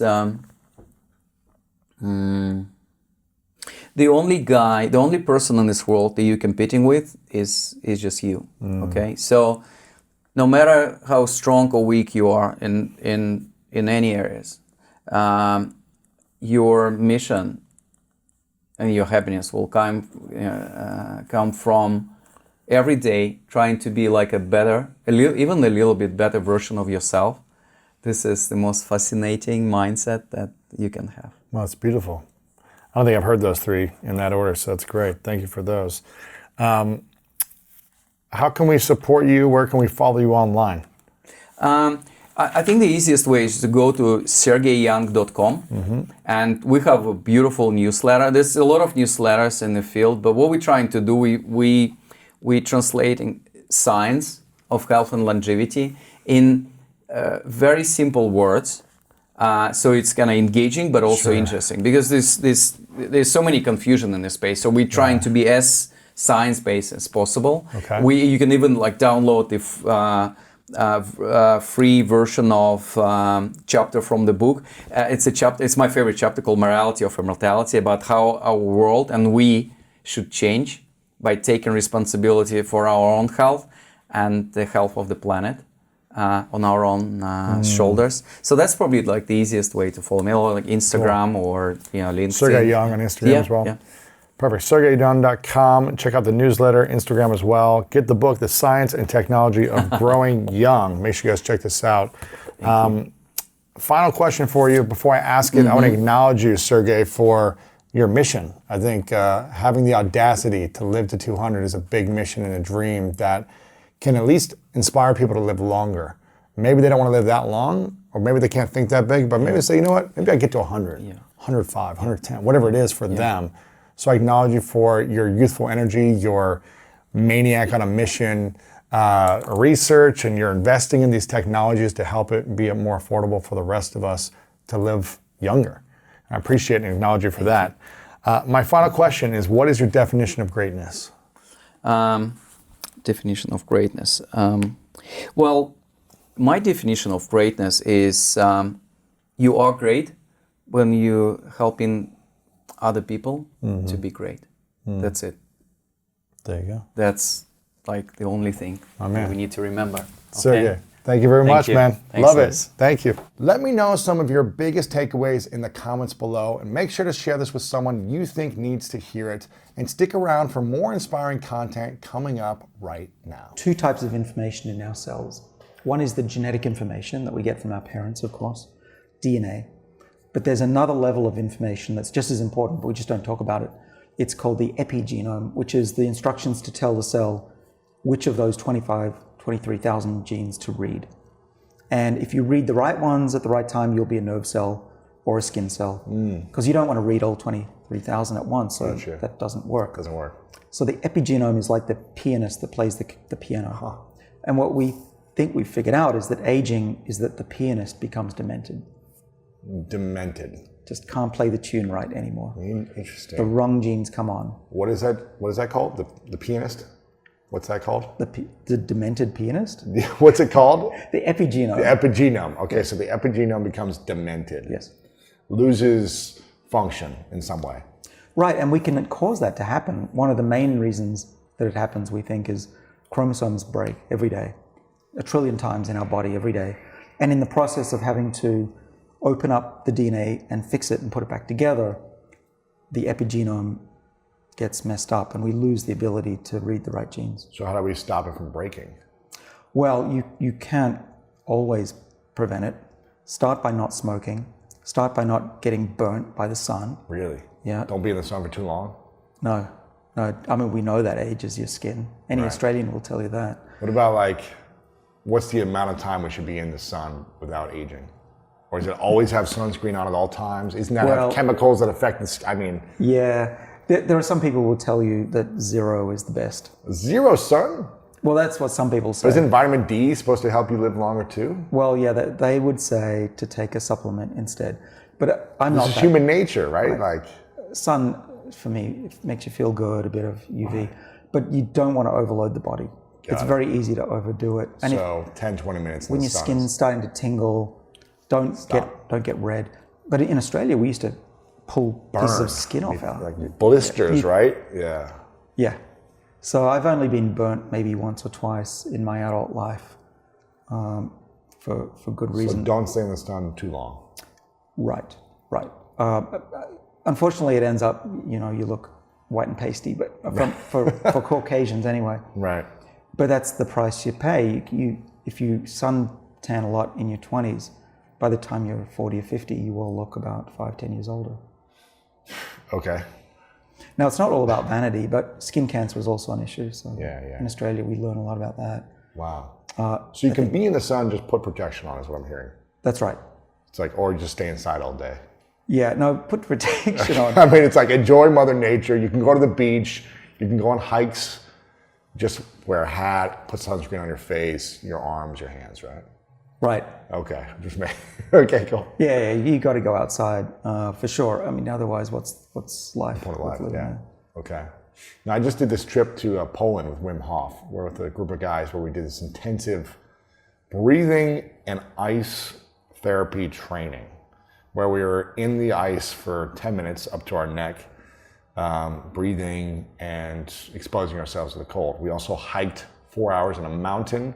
There was about 50 miles an hour wind at the top, minus 22 Celsius, and with no clothes on, just shorts, hats, gloves, and shoes. So exposing our legs and our chest and our face to the wind and the cold and pelting us with hail, essentially, at the top. How important is heat therapy and cold therapy to aging or anti-aging? I want to hear all about this story. This sounds fascinating. Definitely tell us more about that. Yes. But yeah, so when I started writing the book, my editor said, you got to talk about this cryotherapy and also sauna. And that's not science, it can't be real. So I looked into it. And we'd also actually, I must admit, we'd done some work on cold already. One of these sirtuin protective genes, not number 1 that I talked about, but number 3 responds to cold and actually turns on healthy production of what's called brown fat. So the more I looked into it and the more I pondered my own research, I thought maybe being cold does help your health. And so I write about it, but I think that the data, it's not as strong as fasting and exercise, but it's believable that what you're doing when you're cold, or actually when you're hot, is turning on those protective longevity genes. Really? Yeah. I mean, not internally. You're not going to freeze internally and be cold, but on your skin, and just under your skin, you're going to have what's called brown fat, which is full of energy-producing and heat-producing mitochondria, the battery packs of cells. And those mitochondria are really dense, and it's one of the reasons that that's brown, not white fat. And the brown fat, it's not like normal fat where you're just storing energy. It's actually metabolically active, so it's burning energy. But it's also seen to be healthy because it's secreting these little proteins that tell the body to stay young. We don't know what they all are, but there's a lot of evidence that having it... Stay young. Well, yeah, so brown fat is found mainly in babies. Wow. Because they can't shiver. Little babies, did you know they I don't can't understand. shiver? Why can't they shiver though? I don't know. It's weird. How isn't it? old do you become until you can shiver for the first time? Well, I don't know. I'd have to guess, but years old. newborns don't shiver, and they have to use this brown fat. They're full of it. But as we get older, we lose it. In fact, when I was, 20 years ago, when I was just starting out, people thought there was no such thing as brown fat in adults, and then they did PET scans and found that this brown fat was mostly in people who were cold and experiencing cold, and found across the back mainly. So you can recreate brown fat Exactly. as an adult. Yes, or beige fat. You can turn your white fat into brownish fat by being cold. By how, do we know how much cold therapy you need to do? Is it once a month? Is it once a week? Is it daily? Is it for a certain amount of time? Well, we're still figuring that out, Okay. but seems like the more the better, unfortunately. Really? So what you were doing sounds perfect. So like every day doing a cold shower or an ice plunge for a couple minutes a day or just something like that helps generate brown fat, which is a layer of mitochondria, dense mitochondria under the skin, which helps you burn more fat. Yeah, Is that what it is? that's a good way to put it. Okay. It's designed to keep you warm, but it also is telling the body, hey, times are tough. We could freeze to death. Adversity, right? What doesn't kill you makes you live longer. Oh, that's a good one. So put your body through pain throughout your life as consistently as possible. Like controlled pain, right? Going in a sauna for 15 minutes and pushing an extra minute, like that feeling of adversity, going in cold, working out hard, doing something where you're not gonna kill yourself or hurt or break a leg, but it's like discomfort. Is that what I'm hearing? That's the most important lesson. We call it hormesis. And it's basically your body will be complacent if you don't tell it to work hard. And the problem with our society is everything is designed to be comfortable. Yeah. That's what we strive for. You know, I was coming here, flying out, and I'm looking at all the roller bags and thinking, and I'm carrying my 2 bags here, and I'm thinking, should I put it down? No, I'm going to walk with my bags because that's what people used to do. Oh. But you know, these days everything is all about comfort. Constant food, don't exercise, don't be cold ever. It's crazy. We're killing ourselves. We're accelerating our aging process. So you've got to get out of that comfort zone. We're killing ourselves by being comfortable. Right. So is there too much, like if I'm cold therapy and hot and fasting and doing a HIIT workout, is there such thing as too much discomfort in your life that will start to age you? I don't think so. So I could fast, be in the cold and the heat, 2 minutes of sun, like do all these things in a day, do it consistently, carry my bags everywhere, and you think it'll make me younger? I think your rate of aging will be slowed down dramatically. Wow. Skip a meal or 2 a day, as much as you can. Yeah, I mean, there's no question in my mind that this would work. Wow. Give you an extra, at least 15 years, maybe 25. Wow. It's not rocket science. Right. If you do that to a rat, if you give it cold or you actually give it less food, it starts to. If you come to my lab, you'll see mice. We've got mice that are on a regular diet that can eat whenever they want. Food just laying around, just eat as much as you want. And those are not fat mice because they're on a lean diet. The ones we give the high fat diet, they die 30% faster anyway. They age rapidly. But let's say even if you're lean like you are and eating well, but you're eating a lot, right? Constantly. Yeah. If we do that to a mouse, they will age at what we call the normal rate. So they'll be 2 years old, they're getting frail, they get gray hair, they're looking old. Wow. And then they'll die about 6 months later on average. The mice that are on this calorie restricted diet that either get less food in total or only eat for a few hours a day, they're running around the cage, no gray hair, they're super active, they stay young. So don't eat. Well, you gotta eat. It's fasting. It's what do you like? Intermittent fasting, or do you like the 24-hour fast? Do you like a 3-day fast? What do you think is ideal for most people? Well, yeah, scientifically, I think going for 3 days is great. So scientifically, okay. Peter Attia, hats off to him. That's his profession. He can do that. What's the prolong, or what's the diet? What's this guy? Peter Attia? Yeah. I don't know what his diet is. Does he have a diet? Does he have like a program for this or no? I don't think so. He's a doctor who's experimenting on his body in severe ways. And 3 days is like what he does. Goes for a week without food. He just drinks water. Wow. And it's probably got skin and bones though, right? Yeah. It's probably not the best for high performance of like. No. If you're an athlete, forget it. So what if you're an athlete, if you want to work out and do HIIT training? Yeah. What is you think is scientifically right? Like 1 day fast and then intermittent fasting and skipping meals? Well, so I get asked this every day. And the simple answer is do as much as you can, and the more the better, in general, without losing your energy. But the other fact is that nobody knows the true answer. Anyone who says this is the way to do it They don't know. is BSing you. Because everyone's different. And we all have different Exactly. needs and Different bacteria in the gut, different energy levels, different genes, different lifestyles, different professions. And so for someone like me, I'll tell you, what works for me is, so I'm often sitting probably for half the day. I got a standing desk, that's a start. right. You're not working out. No. I work out once a week for a few hours, that's about That's it. as much as I can do. So for me, what I do is I very rarely eat breakfast. I'm not hungry in the morning anyway. I try to skip lunch with my cups of tea. I would say I'm about 70% successful. I might have a little nibble of something in the afternoon because I can't focus well. Right.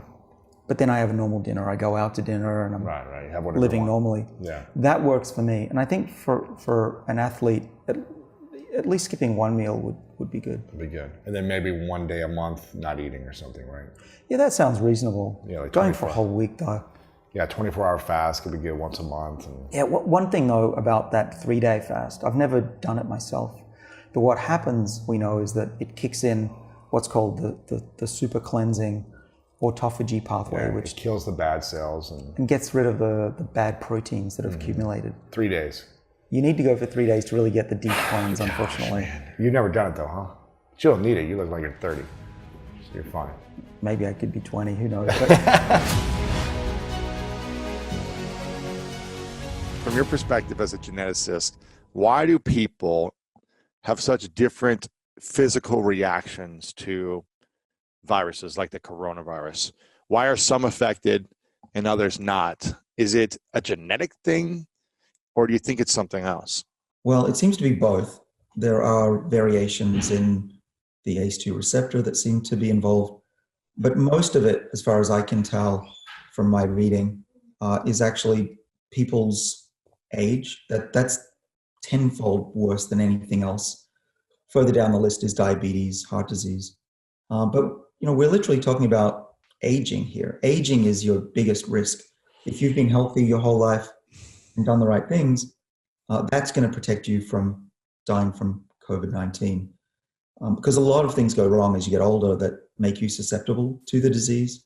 One for sure is that your immune system is a lot less resilient. When we are exposed to a virus, our immune cells will multiply. Well, actually, as you get older, you have a lot less ability to do that. And there are even a lot less variants of your immune cells. So you can have a 100-year-old person has a lot fewer types of immune cells available to fight an infection. We generally have clones of clones in our bodies. We get older, whereas when we're young, it's like a melange, a whole different set. So the immune system is screwed up, but there's also other issues. As you get older, you get more and more inflammation in general.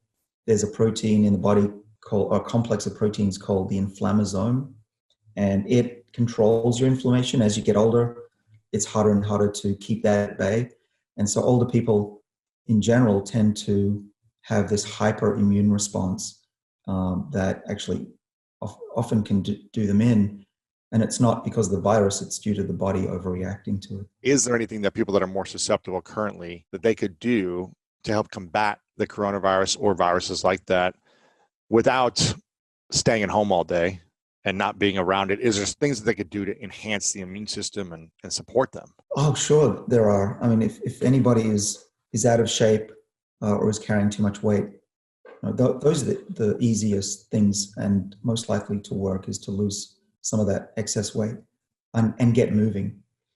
These things are known to greatly improve your immune system and including lowering inflammation. Now, not everybody can do that, right? People who are at an advanced age, you can't expect them to go out on a run or even perhaps to restrict their food.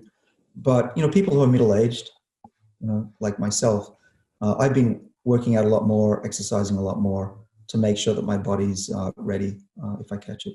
What is exercise or shorter moments of bodily stress? Why does that boost the immune system and help us anti-age? Well, there are a lot of answers to that. But in general, the summary is that these protective pathways that we've discovered dampen inflammation when it's too high, and they also allow the immune system to attack a virus when it's needed. One possibility, and this hasn't been proven, but there's some evidence over the last 6 months of published work, is that as we get older, we lose the ability to make a molecule called NAD, which we work on in my lab.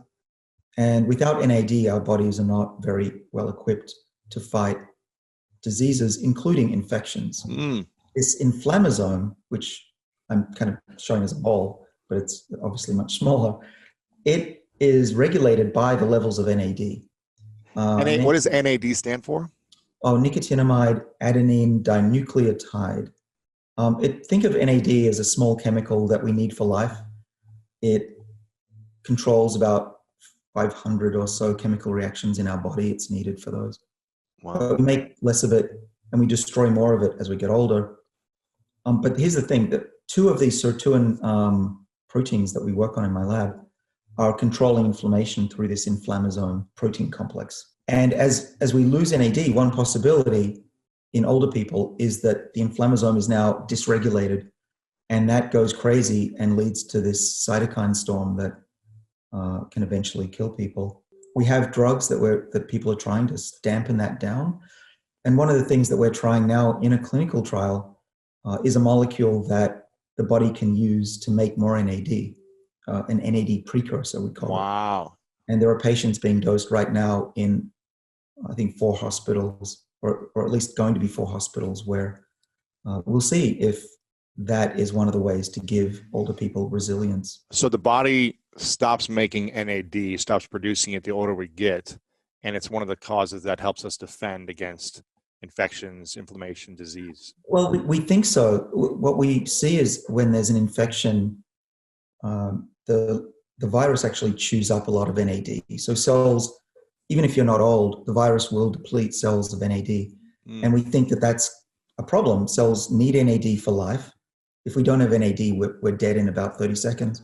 Wow. But also, without that energy, you could easily imagine that the body is unable to fight the infection, but also could be an issue late in the viral infection where the body starts turning on itself. At the moment, there's no supplements out there that you could buy that have NAD to help you replenish NAD. Is that right? Oh, well, so, I'm a Harvard professor. I don't hawk any molecules or recommend any. I have to be very clear about that. But there are people, some companies that are selling NAD precursors. Really? out Interesting. Okay. there. I don't endorse or recommend any of those. Sure. Testosterone is also something that men lose, that stop producing over time as well, which helps you. Is it just look younger or be younger? Well, there was a set of very expensive clinical trials done with testosterone. And the results from those studies were that there wasn't a change in long-term health. The results were they were negative for slowing down aging. Huh. That said, testosterone will help you build muscle. And having muscle is very important as you get older, of course. You don't want to be frail.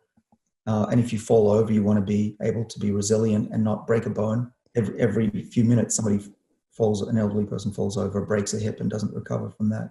Oh, man. So anything that you can do to be more flexible and resilient and have more strength, that to me sounds like a good thing for elderly people. Got it. If you're in your 50s or 40s, I don't know. I couldn't say I'm an expert on that. I'm going to ask you another question that might be controversial based on a couple of previous doctors that I've had on. I had Dr. Rhonda Patrick on, and I asked her, I said, hey, what are some of the healthy foods that are marketed as healthy that, in your opinion, aren't as healthy as they claim to be? Essentially was the question I asked. And she said, grapes have a lot of sugar in them that spike my blood pressure. I think she wears like a glucose monitor, so she's monitoring all of her food and constantly testing it. She said, when I was eating grapes, like my glucose levels went way up, skyrocketed. And I realized that that's not good for the body to have, grapes, a lot of grapes. And you can transition it into having blueberries or something else that might be better for the nutritional benefits. I put that online and people slam me for that.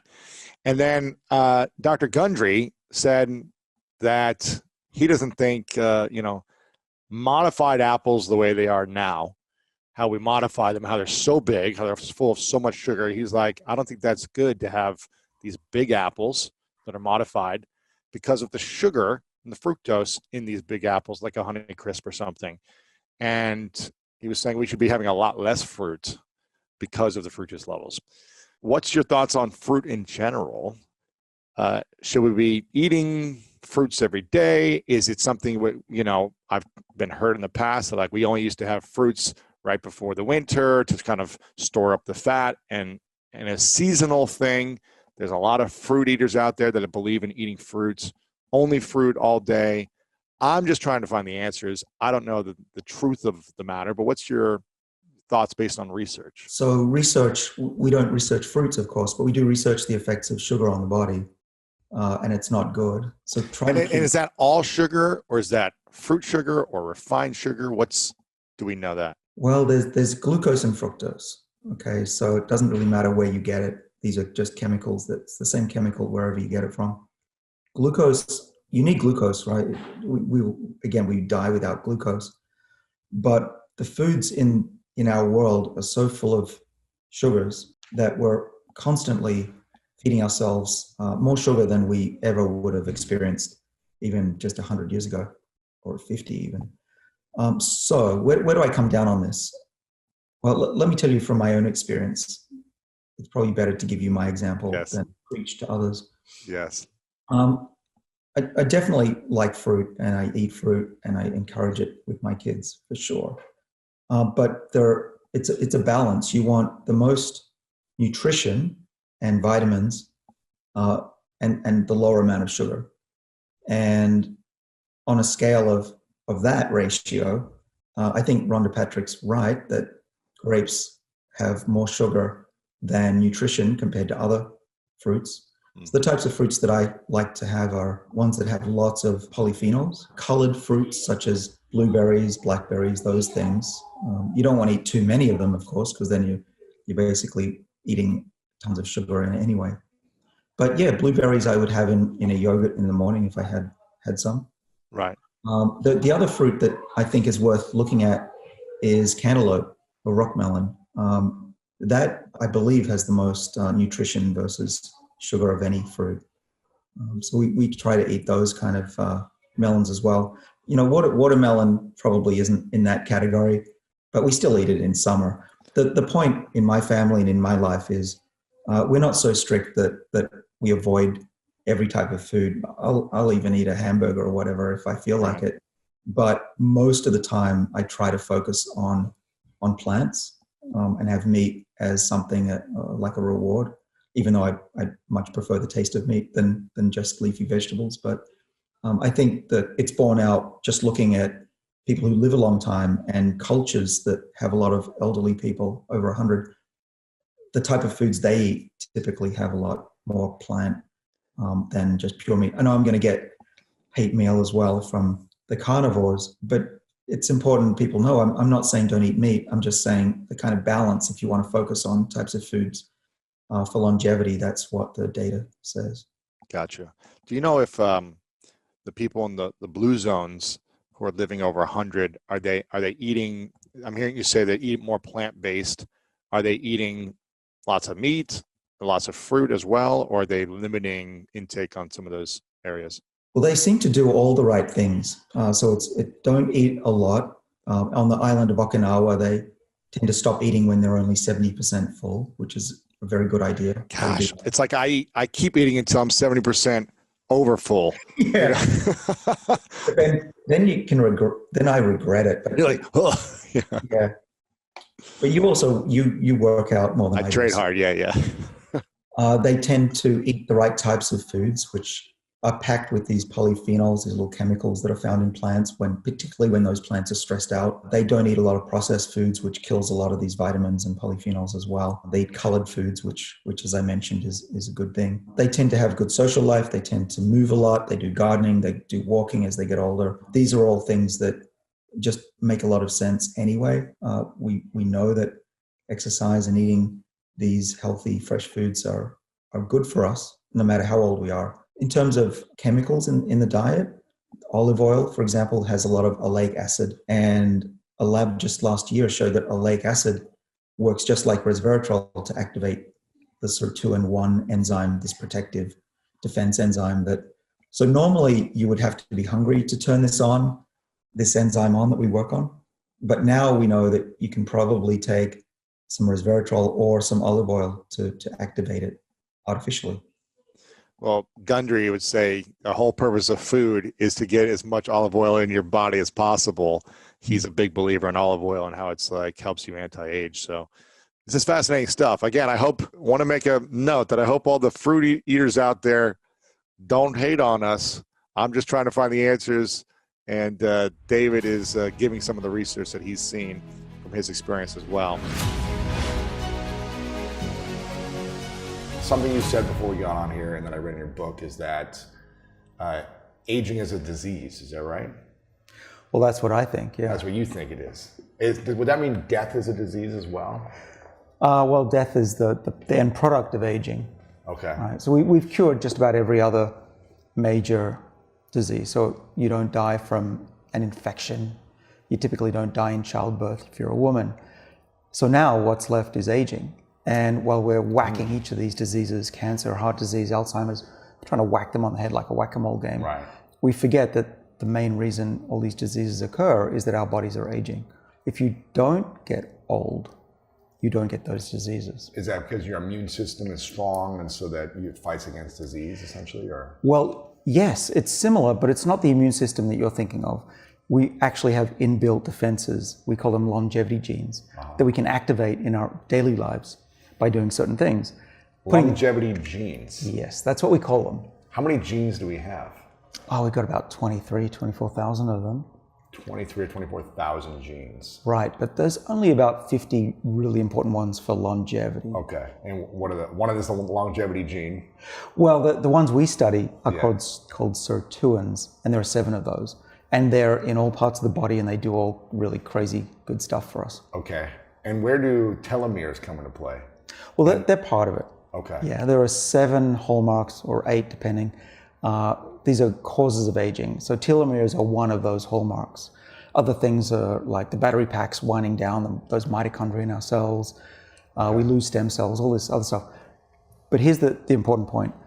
We think, A, that there's a unified cause, a whole upstream cause of all of those things. We can talk about that. Yeah. But also these sirtuins, they defend against all of those. So while we used to think we'd have to develop 8 different drugs to slow down aging, if you just tap into these longevity genes, they take care of everything. Really? Mm-hmm. They continue to regenerate good cells. They continue to fight against disease or stress or whatever it may be. Or they do. They're really smart. They make proteins that act like traffic cops telling the body how to fend against adversity. Okay. And they've been with us on the planet since life first arose. And it's 7 of them? Well, the ones I study, there are 7. There are others. There are 7 sirtuins, and there are 3 classes of longevity gene. The ones I study, those 7, and there's a couple of others that you can turn on. Why don't you study the others? Are they not credible enough? We do, but we scientists, we like to specialize. Gotcha. But in truth, even though 10 years ago we used to fight with each other, my longevity gene is more important than your longevity gene. It was ridiculous. My worm's living longer than your worm. It was really silly. But now we've realized, most of us admit that all these genes are talking to each other, and if you tweak one set, the others will be tweaked too. Right, okay. So these genes, when you say you study them, what does that actually mean? You're pulling like blood out of different humans and you're putting them in a tube and you're researching and you're like, what's actually happening to study these?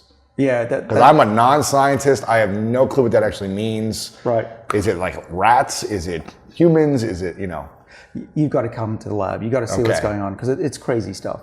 We do anything we can to answer a question. You're cloning humans in there. You're doing all sorts of stuff, right? It's crazy stuff. Okay. So we're driven by the question, not by the technology. So most labs will say, okay, I'm an expert in rats. I don't give a rat's about a rat. I care about answering a question. Yeah. And our question is, why do we age and what can we do about it?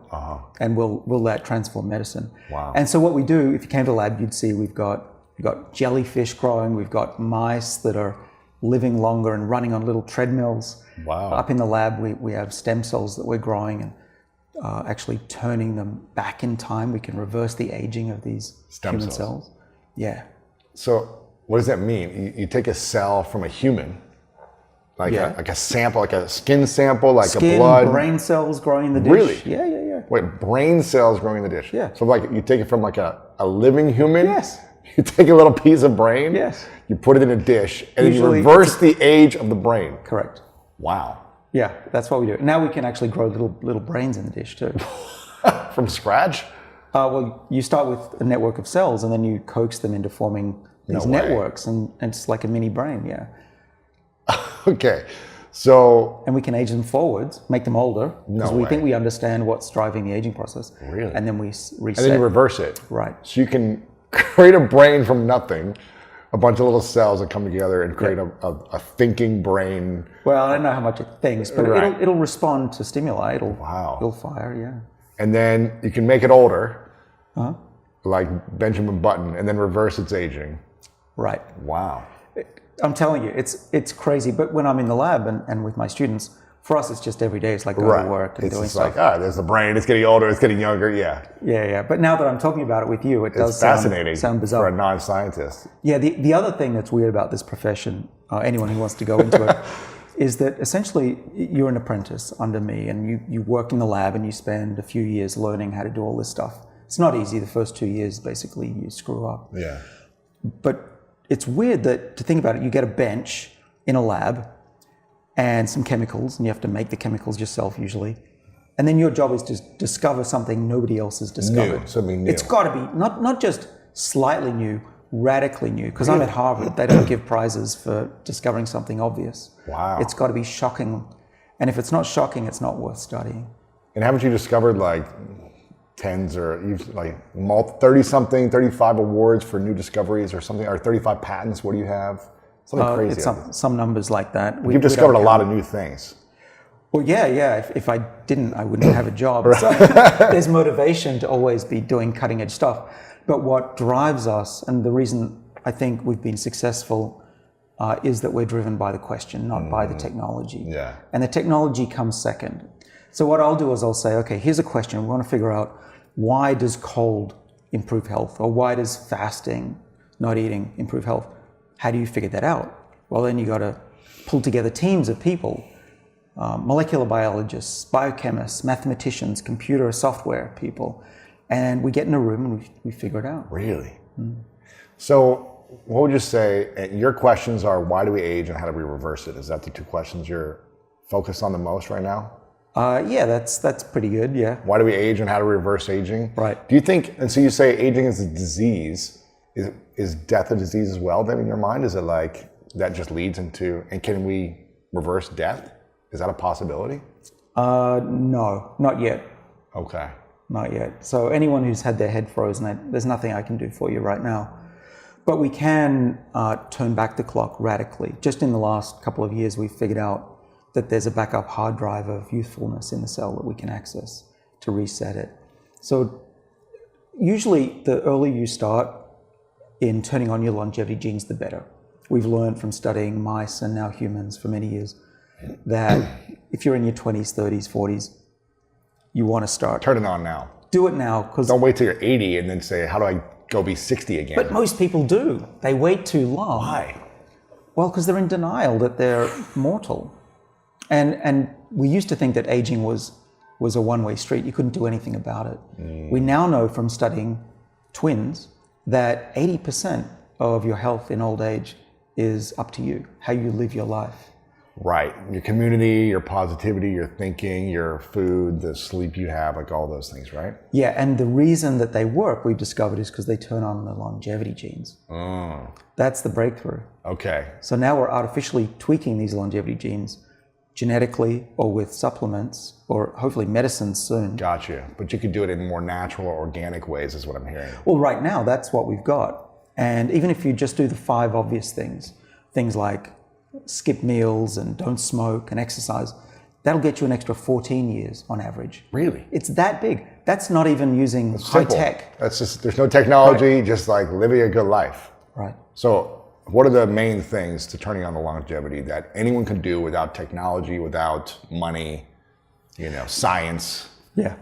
Well, okay. So we've first of all, don't smoke. Yeah. That'll damage your DNA. That'll accelerate the aging process. Does that include like e-cigarettes and all these other vaping? Does that also include that? I'm a big advocate for putting nothing artificial in your body, including vaping. Yeah. My mother died from lung cancer, so I'm pretty militant about it. Wow. I don't think vaping is as bad in terms of the number of chemicals getting into your body. Yeah. But we've seen recently it's probably not healthy anyway. Yeah. Okay, so no smoking. That's one. That's one. Next one is don't eat so much. Eat less often. So not malnutrition, of course. You don't want to get too thin. But this 3 meals a day plus snacks is ridiculous. That's been in the my future. life. You look great. I need to get rid of that. Yeah, well, you're also working it out, but someone like me who's not an athlete, Yeah. the most exercise I do during the day typically is typing. 3 meals a day is too much. Actually, 1 meal is enough for someone like me. Wow. Yeah, I'm now 50, so my metabolism is way 50, down. you look like you're 37. Oh, thanks. It's great, You man. might need I thought glasses. you're like 100 and you look at 37. You've already reversed the aging. Well, I'm glad I don't look 80 because that would really be bad for, Bad for my your- message.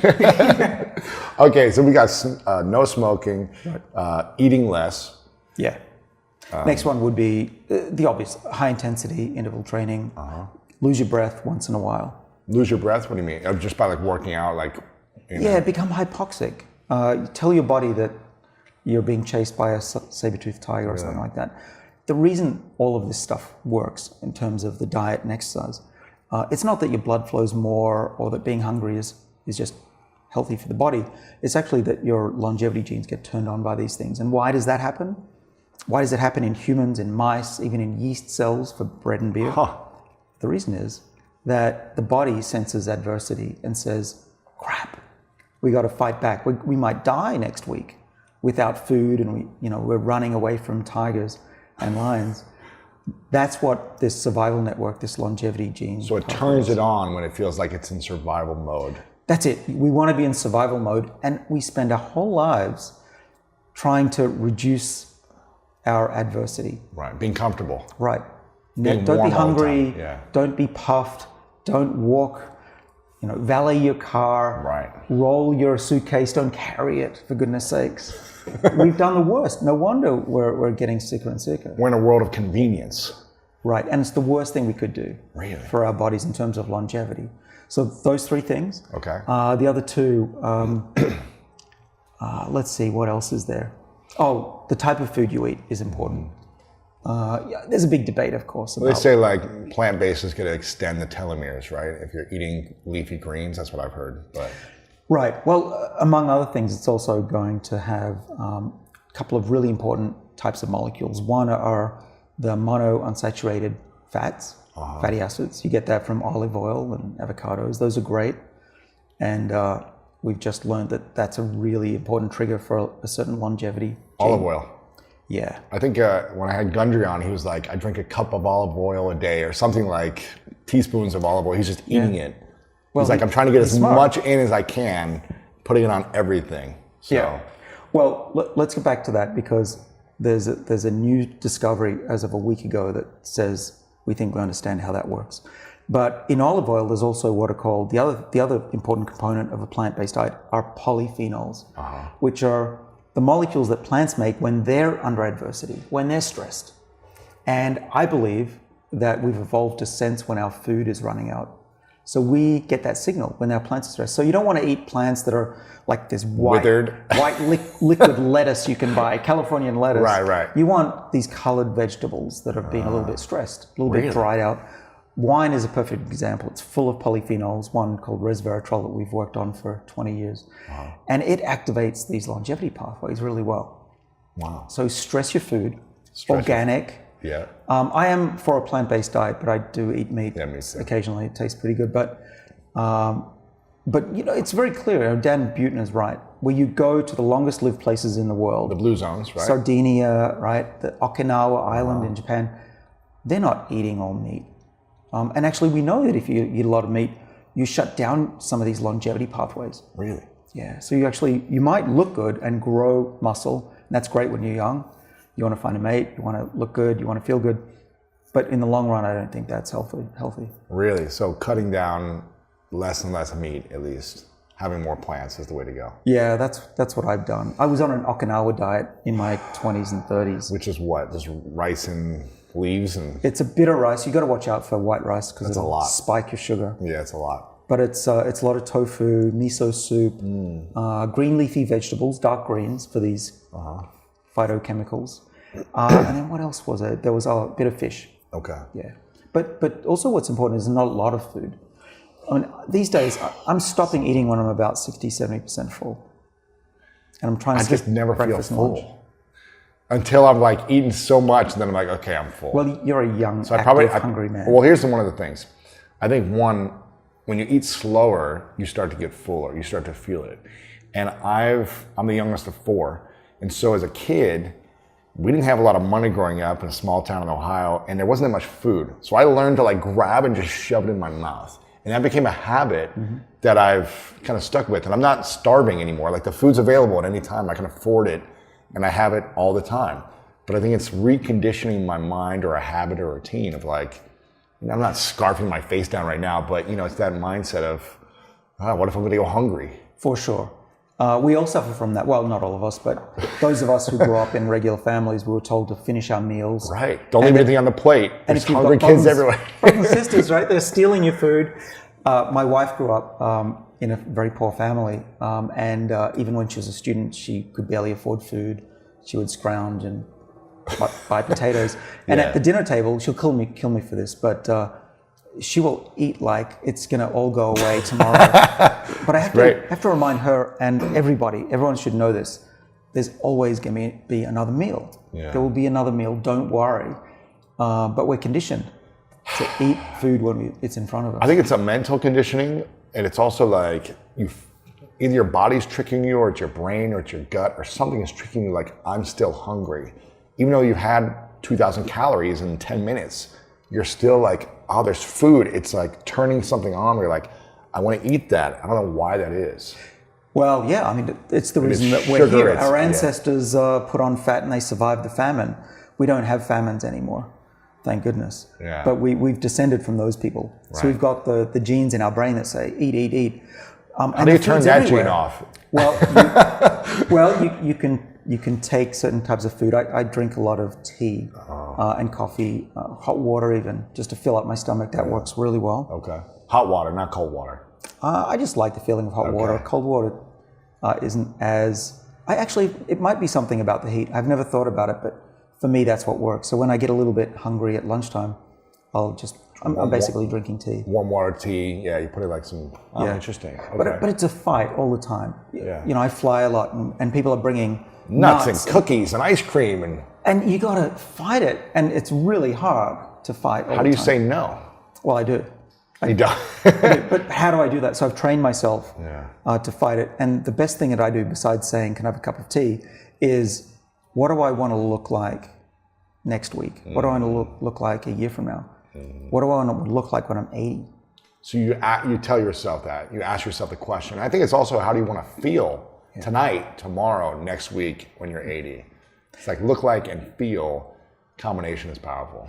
Right, because your mind is saying now is important, and you got to train yourself to say tomorrow and the next year is just as important. The rest of my life, yeah. Right, and that's more important. Okay, so was that the fourth thing or the fifth thing? The fifth thing I didn't mention.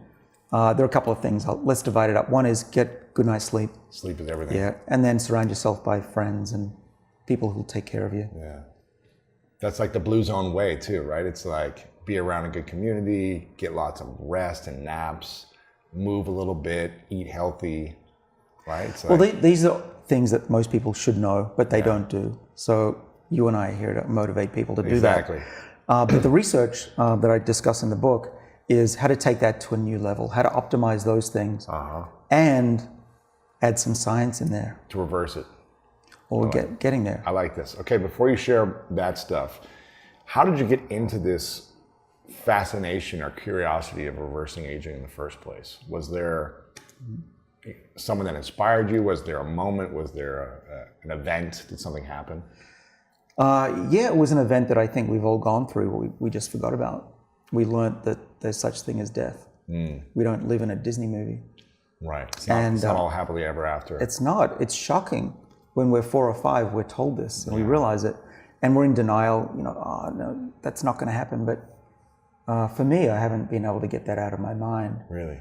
It's cruel, don't you think, that we're sentient beings that know that this is all going to end? We love people, they take care of us, and then they're gone. Yeah, and I don't want to live forever. I would just like to leave the world a better place. Yeah. And I think one of the big things that we're missing in medicine is that aging is driving a lot of our sickness. And when we treat diseases, we're treating them far too late. Once you've got, well, I won't say which disease, but you know, take my mother, for example. Let's use her lung cancer as an example. Yeah. She could have not smoked. She could have done all the things we've talked about. She could have perhaps taken some molecules that we work on and not had lung cancer. By the time she had a tumor that was the size of a grapefruit in her lung, it's game over. She couldn't do anything. Right. But we've put billions of dollars trying to cure lung cancer, not prevent it. If we just prevented it, we wouldn't have to worry about it. Prevention's easier. Prevention's very easy. Yeah. Right? So how old were you when your mom passed away from lung cancer? I was 25. Okay. And no, let me take that back. She was diagnosed when she was 25. When I was 25. When you were 25. And she went on another 20 years. Really? Yeah. But it wasn't really an enjoyable life. It was a... They took out her left lung. So was she breathing from a tube, or was it like... She could breathe, but she wasn't... She was always short of breath. There were times when she thought she was just going to suffocate in front of us. Eventually she did, by the way. That was not pleasant. Oh my gosh. That's not something anybody wants. Yeah, and no one tells you what it's like to see your mother die or your parents die. It's horrific. Wow. I've never experienced another death, just this one, but it was not pleasant. And we don't talk about it. We deny it, you know, oh, they're going to drift off into sleep. That's not what happened to my mom. It's suffering. It's pain, it's agony, it's suffering, right? Yeah, my mother was turned into a writhing lizard in front of me, and all I could do was whisper into her ear, "Thanks for being the best mum I could ever hope for." Oh my gosh. That was it. A couple of minutes later, she's turned blue and choking. And no way. You can't do anything for her. Right, that's it. You're helpless. You're helpless. It's just, anyone who smokes, please work to give it up. It's just not a good ending. Wow. Were you with her alone? Were you with family? Was it friends? Was it? Yeah, my father and my brother and I. I was also in denial because I flew from America to Australia to be with her. And you're like, gosh, she's going to get through this. Yeah, you tell yourself she's always recovered. Last 20 years, she'll pull through. And the doctor pulled us aside and said, "We've x-rayed her lung. There's barely any lung left that's working. Oh my gosh. You better say goodbye." And I said, "What are you talking about?" Oh my gosh. She's laughing in the bed. She's fine. And 10 minutes later, she starts choking and fluids building up in her lungs. And you know, if you've ever seen somebody have something stuck in their throat, that's what it was like. Oh my God. You can't get it out. Can't get it out. You can't. She's drowning. Heimlich maneuver, you can't. CPR, you can't try to. Well, I'm running around saying, "Help me, help me." And all the nurses are like, "It's nothing we can do." Wow. So that's traumatic. So please, you know, let's try to prevent these diseases as long as possible. How old was your mom when she passed? So she's my age when she was diagnosed with lung cancer, and then she lived till 70. Wow. But she could have, hypothetically, you know, if she didn't get hit by a bus or something, she could have lived a much longer life if she didn't have the cancer. Oh, absolutely. And through my teenage years, I would shout at her, "Stop smoking, you're going to die. When you're in hospital, I'm not going to come visit you. Oh my gosh. You're only given one life." Because I'm pro-life. Everything about me is, we are so lucky to be alive. Yeah. You know, 1 in a trillion sperm from your parent, from your dad, and it's you. What's the chance? It's a gift. It is. Don't throw it away. And she was the opposite. She's like, you know, drinking and smoking, and "I've lived a good life. Don't bother me." And she paid the consequence. What's your thoughts on the difference between humans and artificial beings or some other species that the more we alter our bodies in non-natural ways, like what's the difference between natural humans and kind of altered bodies with artificial beings? Yeah. Well, we're already there. I mean, what about our surroundings right now is natural? Or maybe even the air is different thanks to humans. So, you know, I'm wearing a computer on my wrist, right? Me too. I'm part cyborg. Yeah, we have a cell phone that has access to all the information in the world at our fingertips. It's almost, it's Right. probably eventually going to be embedded in our brain in some way in hundreds of years. Sure, for sure. That's coming. But even things that we don't think about, the vaccines that hopefully we'll have soon, that's artificial. That's partly biologically cyborg. But these are early steps. You know, eventually our grandkids will have things integrated more into their bodies. I don't see anything wrong with that. It's just an extension of what we've been doing for the last probably few 100,000 years as humans. Yeah. You mentioned vaccines. I had a doctor on a few months ago, and I asked him, what's the misconception about the medical world that you feel like people have that they should believe in more? And he said, it's really sad when people don't, I'm paraphrasing this, but he said something like, it's really sad when people don't believe in vaccines because, especially with kids, because they don't have the choice, and a lot of kids get sick and die without, and they could just take a vaccine that could save their life. And I got a lot of heat for even allowing that to be said on my show from parents and mothers who are completely against vaccines because of the side effects that they believe it had, or whether it's true or not. I don't know because I'm not the researcher. What are your thoughts on vaccines in general? I mean, should we be taking vaccines? Is this, you know, there's a lot of angry people that say don't listen to the vaccine people, but what is science saying? You want some more hate mail? I don't know if I want more hate mail. I'm always trying to find the truth. I'm trying to find answers.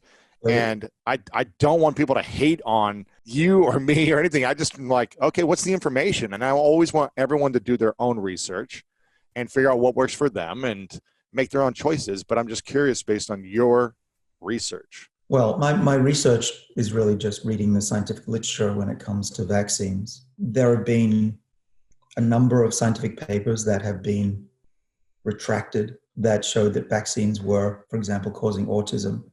So in the scientific literature, you know, this isn't me saying it. This is published work in journals, and other scientists have done other work and looked at that work and tried to repeat it. And it's come to the point within the scientific community that some of the original work that gave rise to these fears was unfounded and was not scientifically valid. So in normal layman's terms, there was some research that said vaccines are bad or can cause side effects like autism. There was research that said that. And now what I'm hearing you say is there's other research out there that says that was not true. Right. And when a paper turns out not to be correct, the journal or the author or both decide to retract the paper so it's no longer in the literature. Oh. And that has happened to those original papers.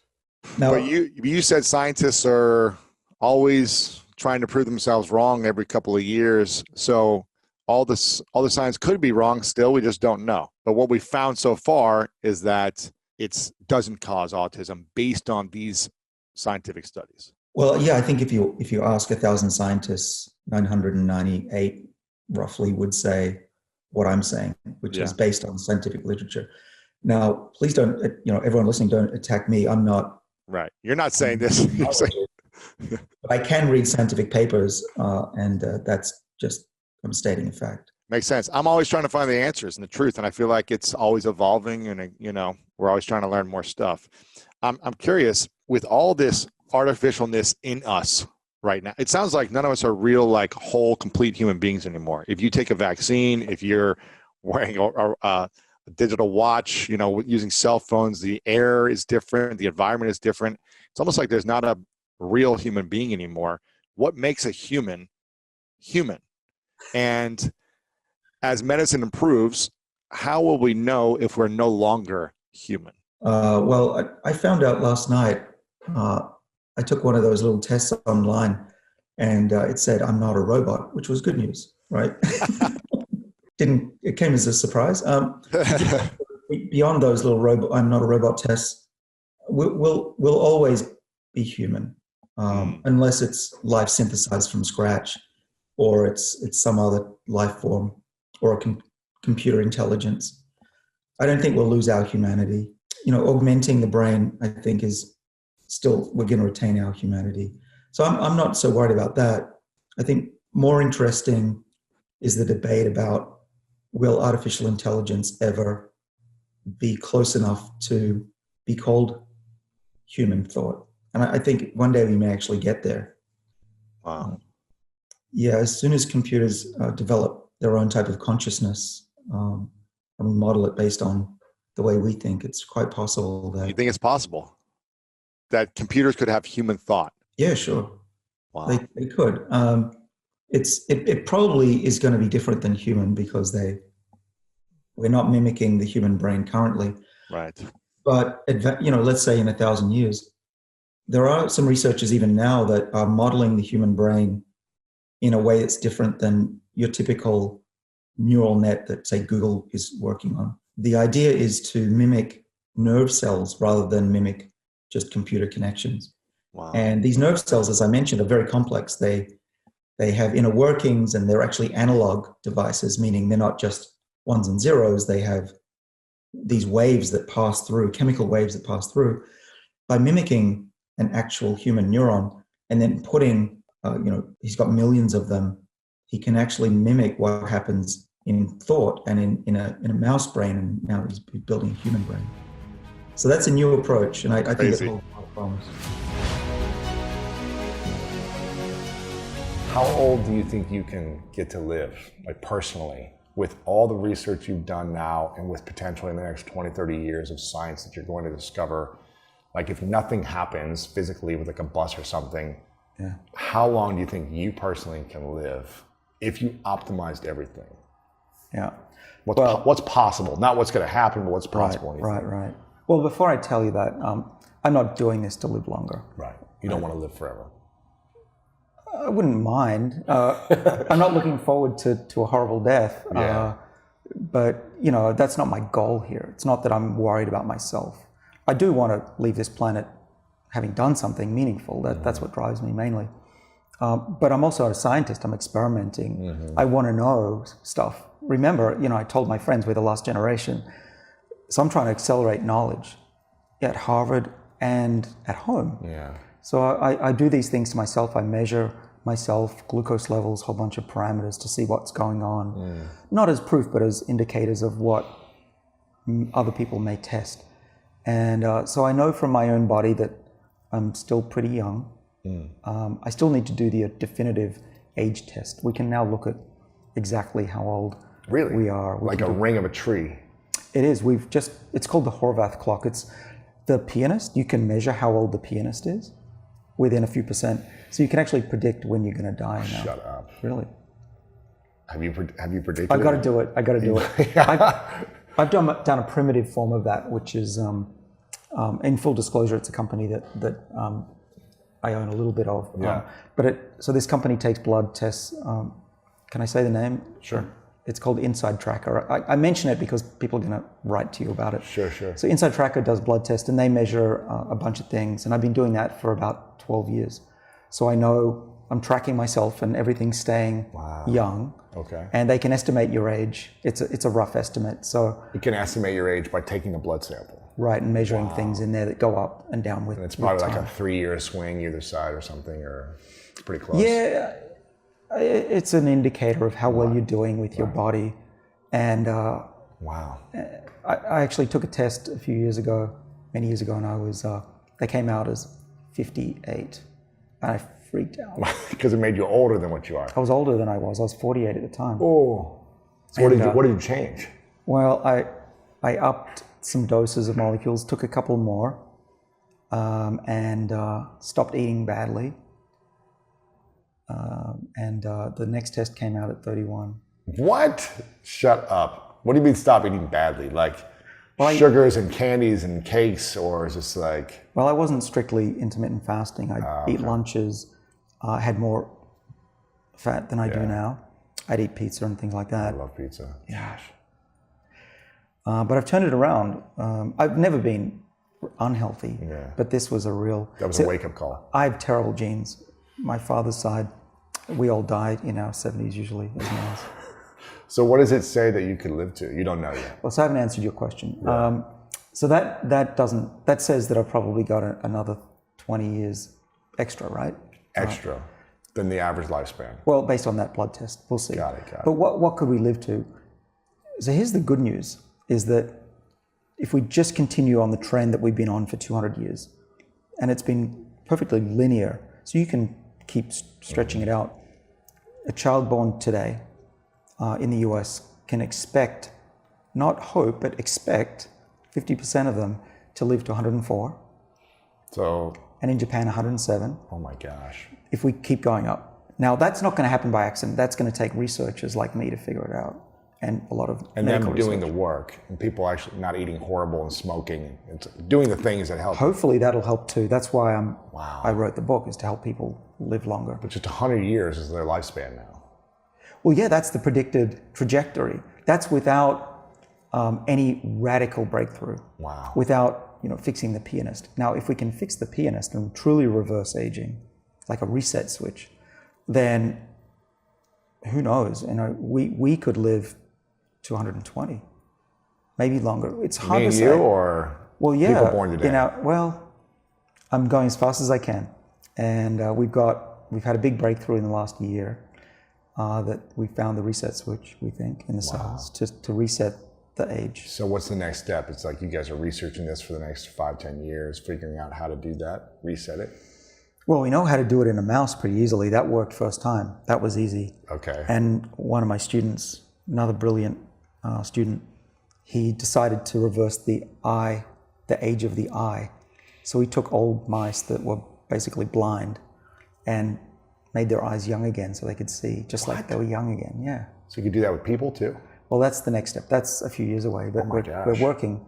I'm an entrepreneur, as you know, and of course. so I'm trying to push this out of the lab as fast as possible. Wow. But if it works on the eye, what else could it work on? Probably everything, I think. Now, is it safe? We think it is. We've given it to mice for a year and no problem. No cancer showing up or anything. Wow. But you don't want to push it too far. You don't want to go back to being an embryo or you'll be the world's biggest tumor. Right. Wow.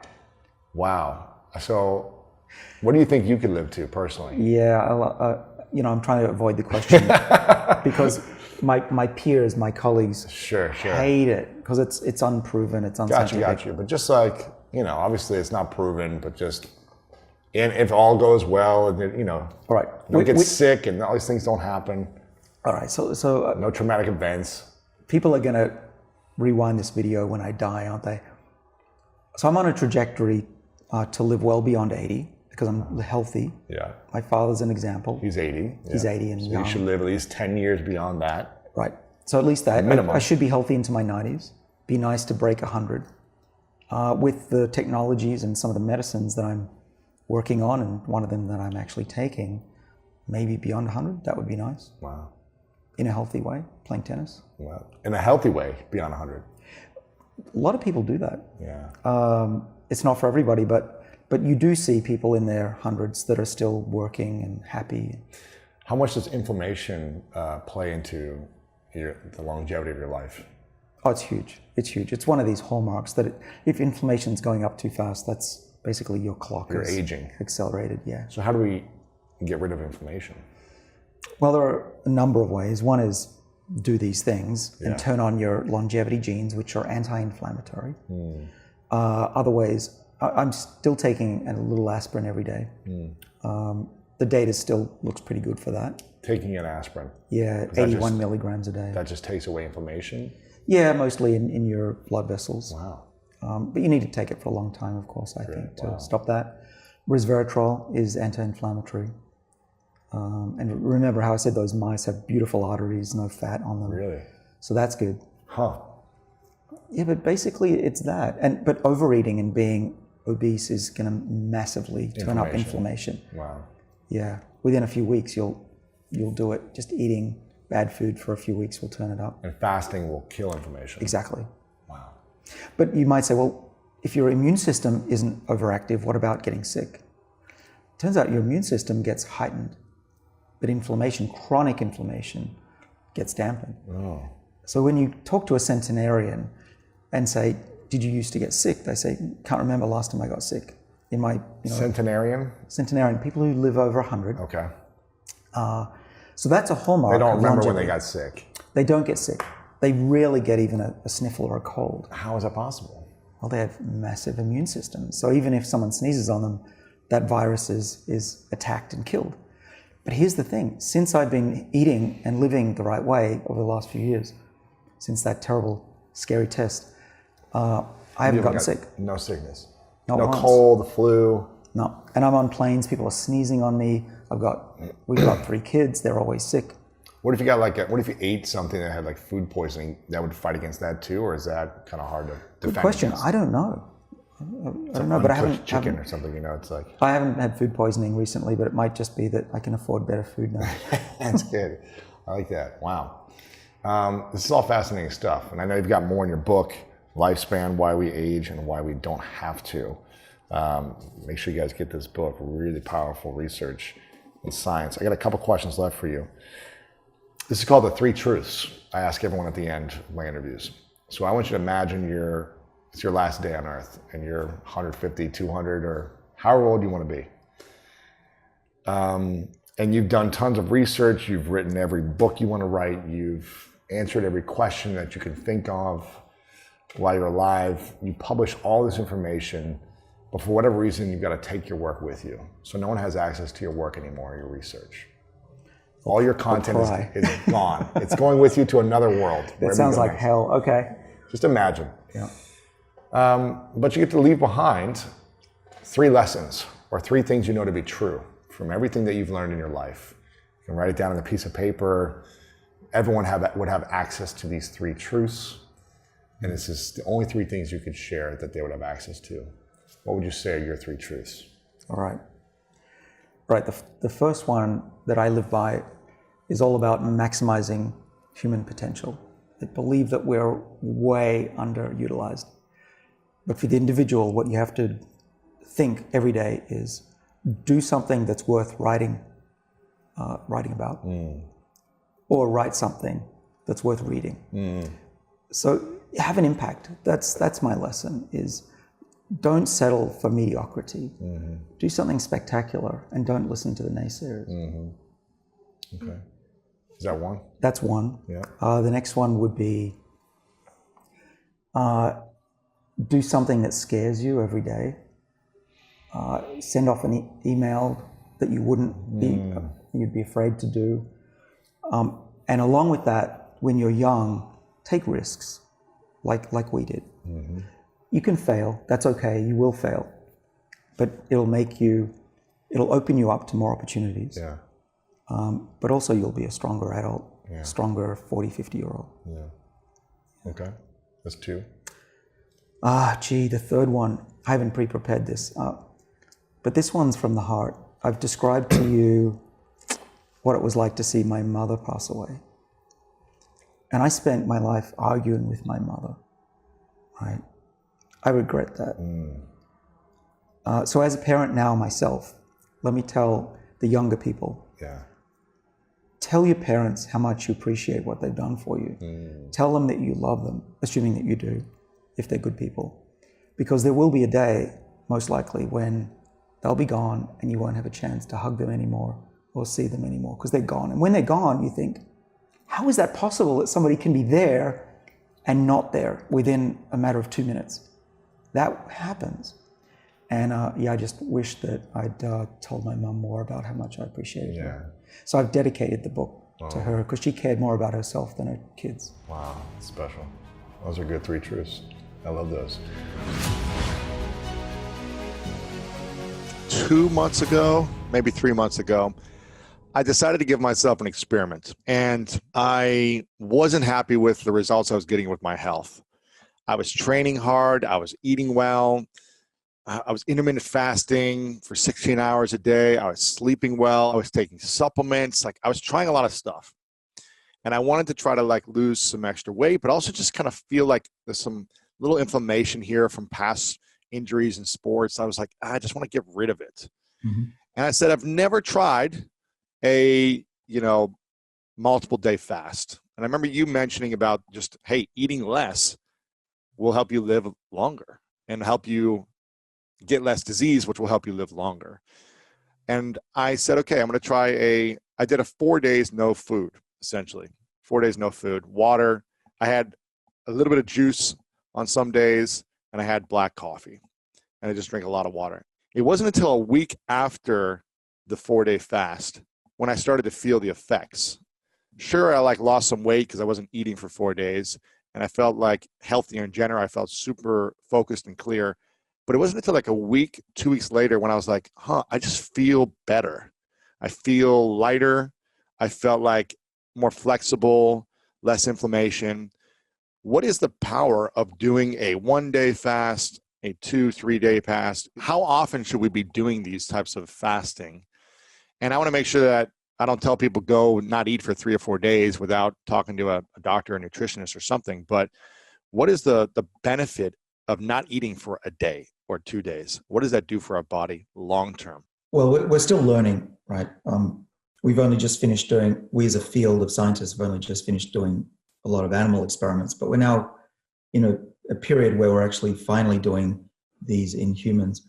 So what do we know? We know that if you fast for 1 day, you're going to turn on these 3 main mechanisms that protect the cell. Their names, by the way, there's one called mTOR, which senses amino acids that we eat.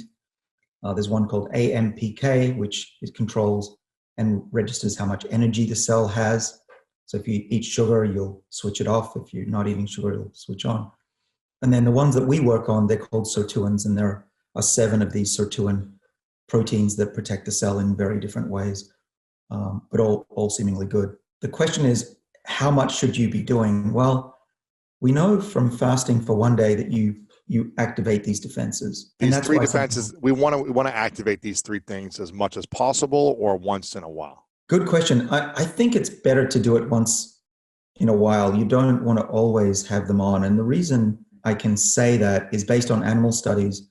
The best effects we've had, and my colleagues have had, is when you do things and let the body rest afterwards. For example, we did a study with resveratrol, this molecule from red wine, that activates one of these sirtuins that I was telling you about. We gave it every day to mice, or we gave them this calorie-restricted fasting diet. But it was when we actually gave them resveratrol every second day that we got the longest-lived mice in combination with caloric restriction. So that's just an example of many that we're finding that it's helpful to pulse the body and let it rest. And it does make sense that you want to have a hunker down period where your body is fixing itself and removing bad stuff, but then also a repair phase. So when you go back to eating regularly, or you're not running marathons every other day, which some people tend to do, then your body can recover and grow and heal. So yeah, long answer to your question, but I think pulsing it is the right way to go. Is there a calculated approach to say, okay, if I'm 225 pounds, male, 37 years old, how many calories should I be eating a day? Is there a perfect system to this of okay, if you eat 1,000 calories a day for 3 days in a row, then you have 2,000 for a day, then you fast a day. Have you figured out this process yet with rats? No, it's not like that yet. That can be interesting. Yeah. The problem that we face in the field is, we were talking earlier, you and I, before we went on air, about funding for science. We don't have tens of millions of dollars to run these clinical trials. We're always scrounging for money and always worried about what's going to happen when it runs out. So we can do some experiments, but consider some of these longevity experiments even in rats and mice, they take about 3 years. And if you do it in monkeys, then your whole career is used up by one experiment. And so what we're trying to now figure out is what's the right combination of what you eat, when you eat, and what supplements to take. And that combination is hundreds of thousands, and you can't run hundreds of thousands of these experiments. Wow. So it's hard to find the optimum. But in general, what I would say is that if you fast for 1 day, you get some benefits. If you fast for 3 days, something interesting happens. You turn on another level of cell cleansing. And I'll tell you a bit about that. So there's this process called autophagy, or some people call it autophagy. it is what it sounds like. Auto, which is self, and phagy is eating. So you're self-eating. And what that means is that proteins that have gotten crazy. old. You're eating yourself. You're killing it. Well, getting rid of the bad stuff, recycling the bad proteins. As we get older, and also if we have damaged proteins, say if we eat a lot of burnt food, we will accumulate proteins that have oxidation is one, for example.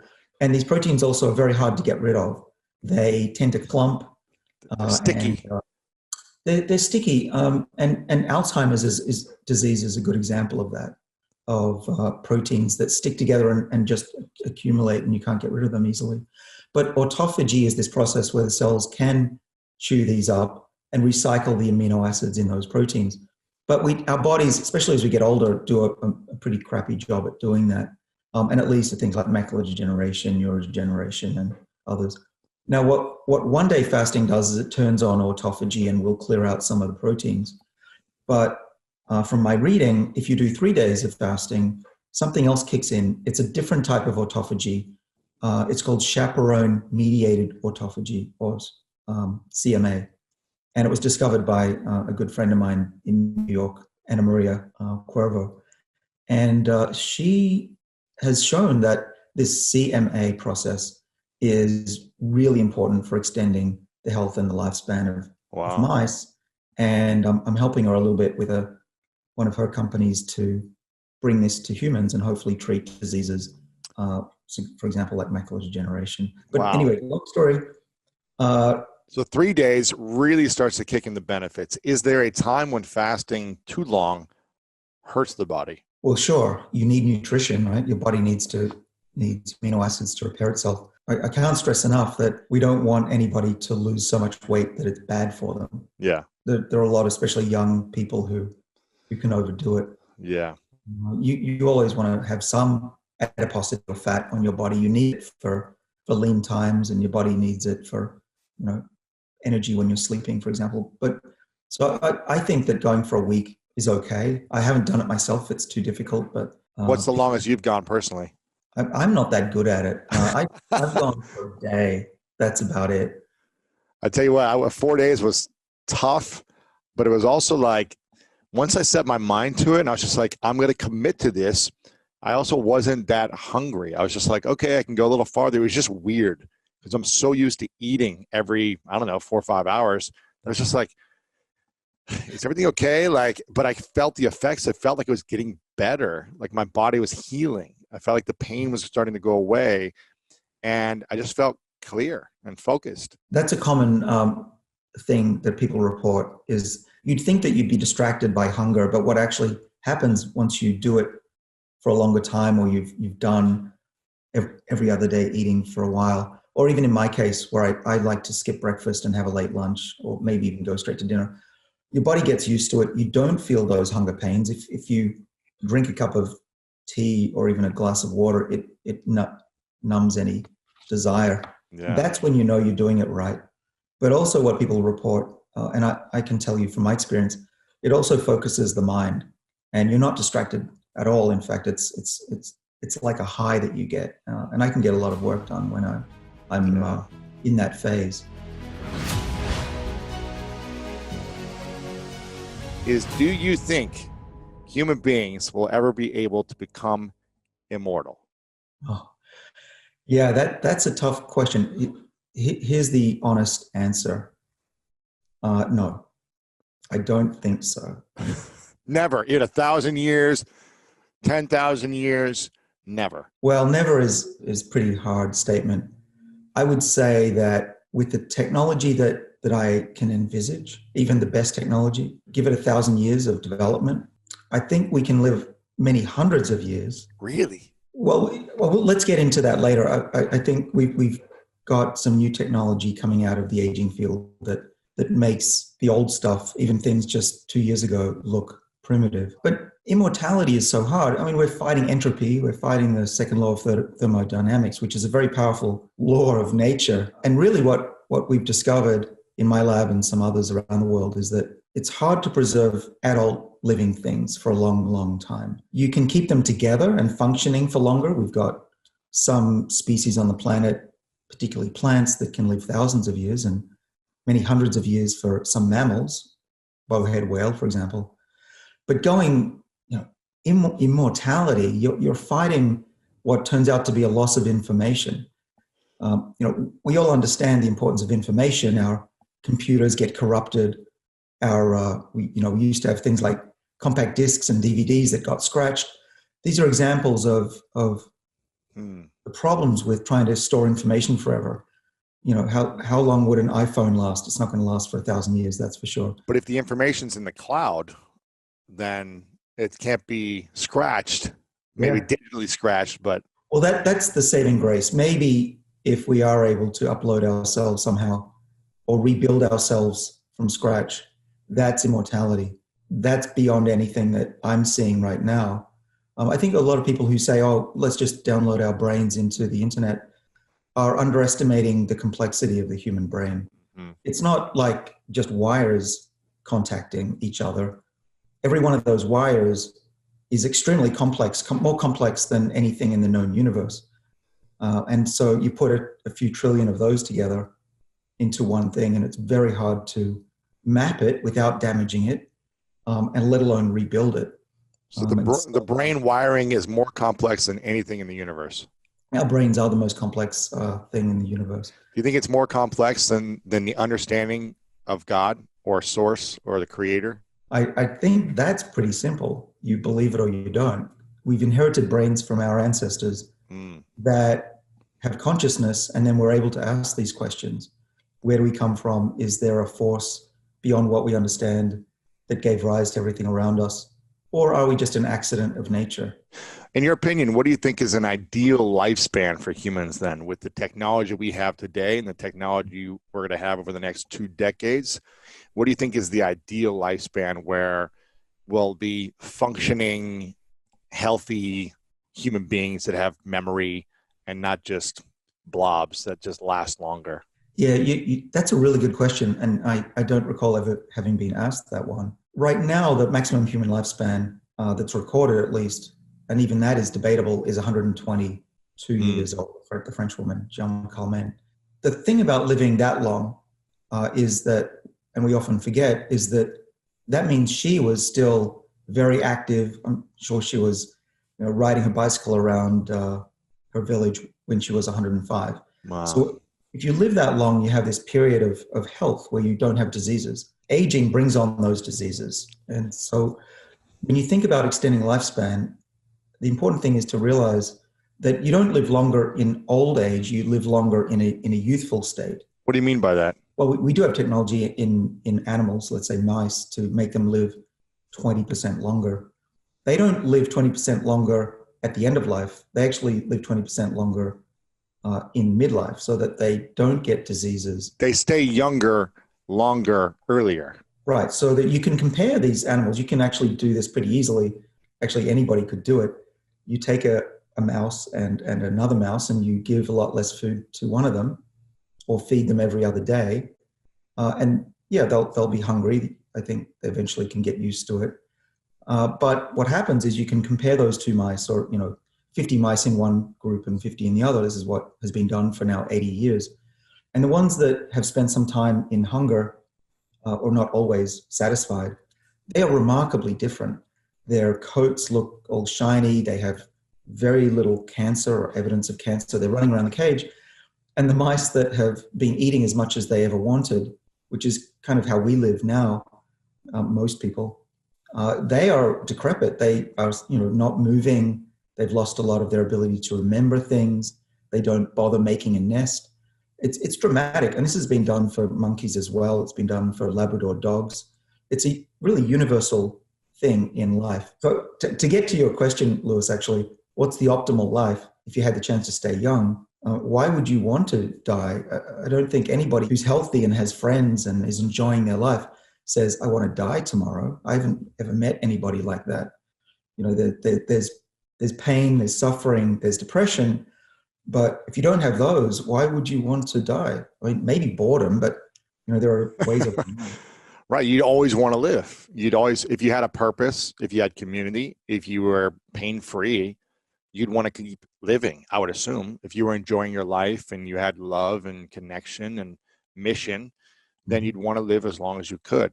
So what I'm hearing you say is that it's almost like food becomes the disease if you don't manage it properly. It's what is a big cause of death the more you eat. Well, yeah. Well, the food isn't the cause of death. We need food, and we're not talking about malnutrition or starvation by any means. That I want that to be clear. Right. We're not talking about eating disorders here, but we are talking about not having 3 large meals a day.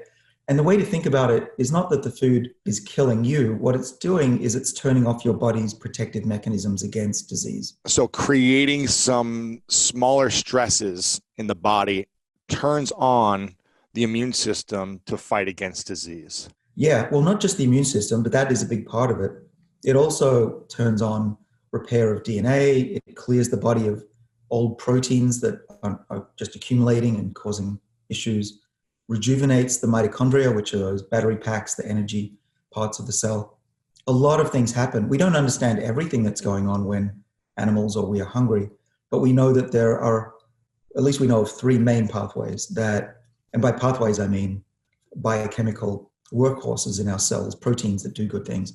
3 main pathways that are activated when we're hungry and go to work and tell other parts of the cell to repair the body and clear out the old stuff. So in your opinion, what's the ideal lifespan? Well, it's personal, but I would say I wouldn't mind living for 200 years. There's a lot I'd like to see in the future. Right. But I think if I reach 200 years, I'll still feel young. I might feel young. And then why would I want to die? It's all about being healthy. Now, what's the optimal lifespan for 7 billion humans? That's a different question. We can't all live 1,000 years and expect the planet to do well. But what I talk about in my book is that when you do the numbers, allowing people to live longer and healthier adds huge amounts of percentage to the GDP, right? We're spending at least 17% of our GDP in the US on taking care of people who are sick. And most of that is spent in the last few years of life. And it turns out the longer that somebody lives, they actually are less costly to the healthcare system because they die quicker. Huh. And so if you draw a graph, and I tend not to draw graphs, but this is one I have to. So we used to die off as a population like this, and people would often get sick and stay alive for a lot longer in a sick state. I mean, now it's still possible to get cancer and suffer for 10 years trying to fight that disease, heart disease the same. But in a world where we can push that out and people tend to live to 100 years, we know that's possible. There are people that do this all the time. Then there's the very quick die-off. And a lot of people get to that point, would get to that point, and then quickly die off. And that's a world that I think would be far better than this one, where from an economic standpoint and from an individual and family standpoint, anyone who's had a grandparent or a parent who became chronically ill, this is just nothing you would wish even on your enemy.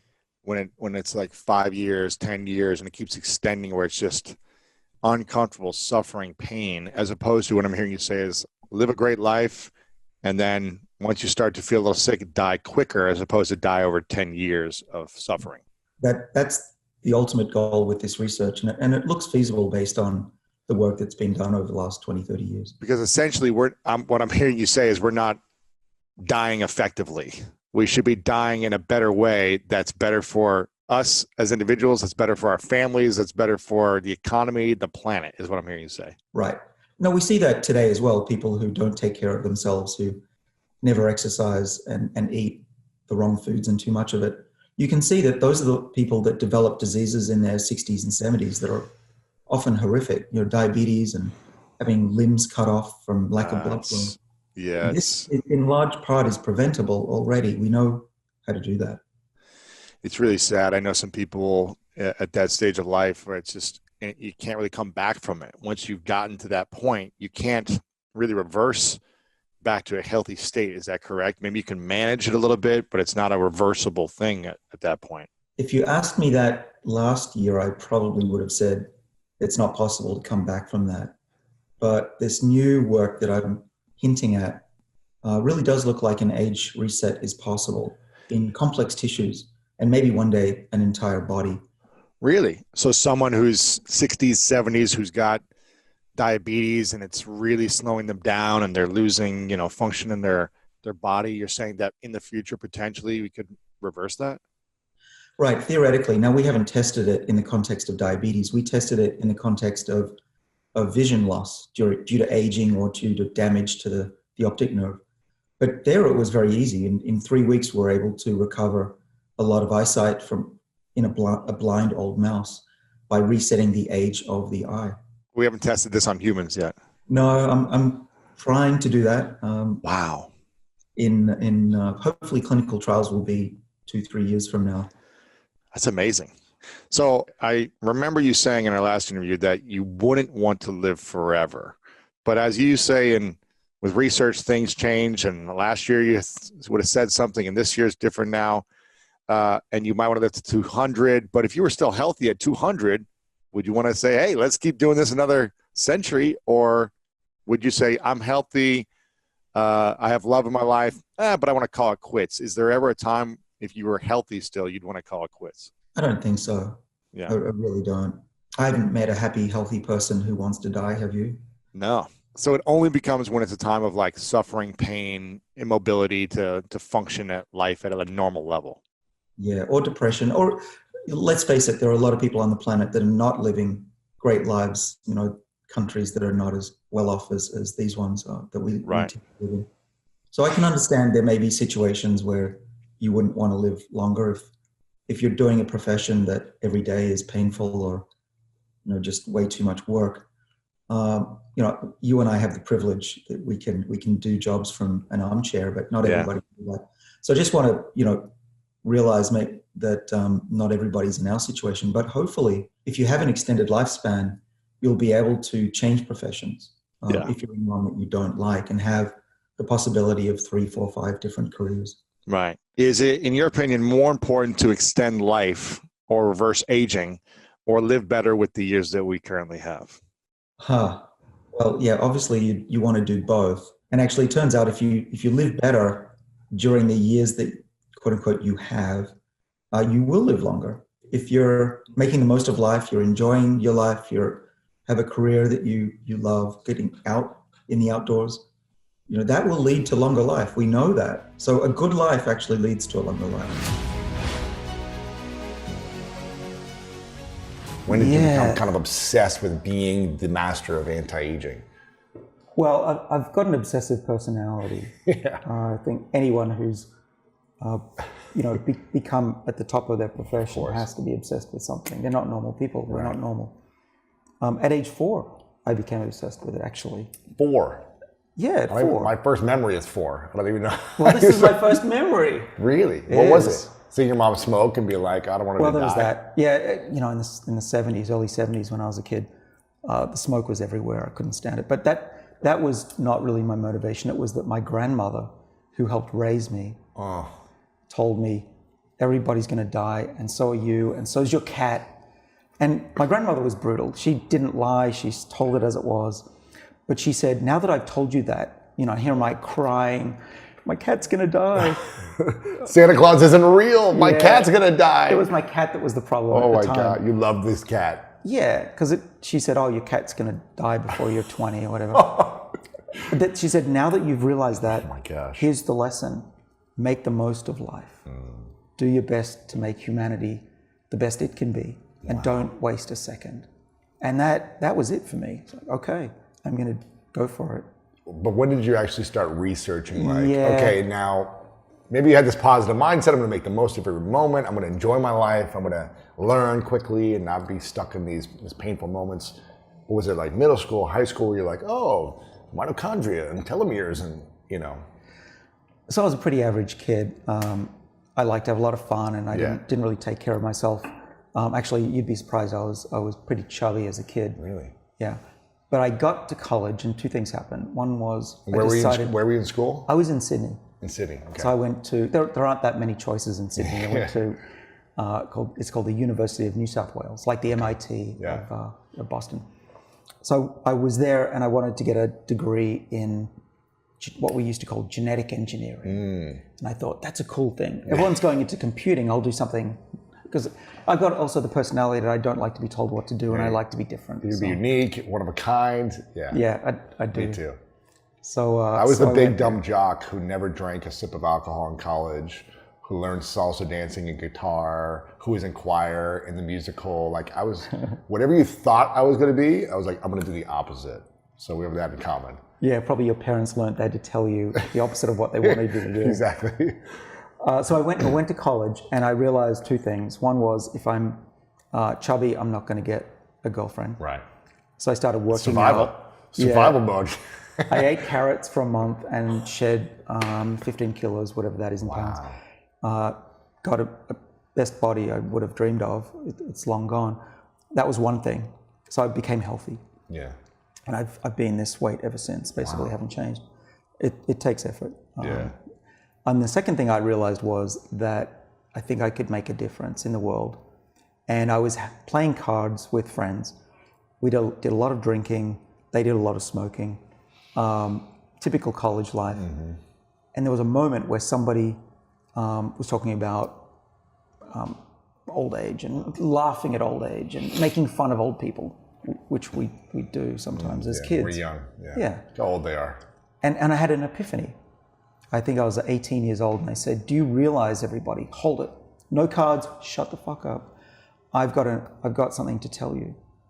I've just realized that we are probably the last generation of humans to live a normal lifespan, because there's going to be a breakthrough, and we're going to miss out by one generation. Oh my God. Out of the, how many 100,000 generations leading up to us of primates, we're the last ones. We're pathetic. We're going to die at 100 or 80 or whatever. Right. And our kids are going to live to 130, who knows what. And their kids are going to be 160. Yeah. So then I thought, hey, that's what I want to do. I want to make that future be a reality in my lifetime. Wow. Isn't it sad if just give us another 50 years to be born? How much farther you could extend life, right? Yeah, I didn't realize how quickly the science would go. I thought that I'd probably be lucky to see a little bit of change in my lifetime. Like 5, 10, 20 years, maybe more. Well, we already got 14 just on what we talked about. Right. But the kind of breakthroughs that we've made now, I get criticized for looking too far into the future because I'm supposed to be a Harvard scientist. But I think another 5, 10 years is easy. Look at my dad. He's doing all the right things. Also taking some molecules that we've worked on in my lab. Wow. They're not doing any harm. I hope that he makes it past 100. It's not a clinical trial, clearly, right. with one subject. But he's a role model for what life can be and should be like. Right.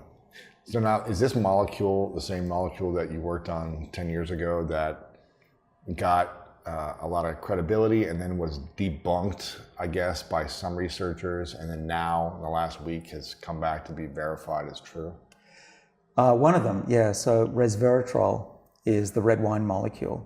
It's one of these polyphenols that plants make when they're stressed out. Mm-hmm. And that we found, at least we thought, that when you take this molecule over many decades, or as a supplement, you'll be protected against a whole variety of diseases, including obesity.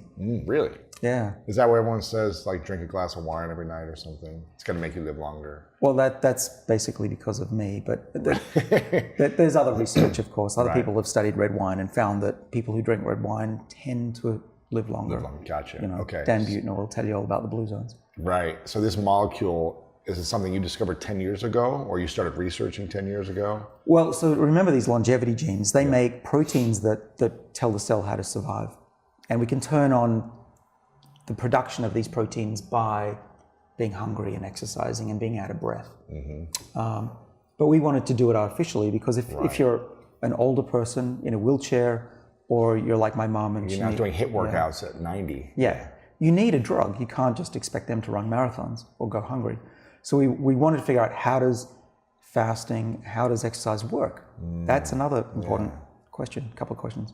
And we found that this sirtuin, number one, there were 7. Number 1 was very important in mice. If we turned it on, we can make mice with extra genes, by the way, in the lab. You can make them?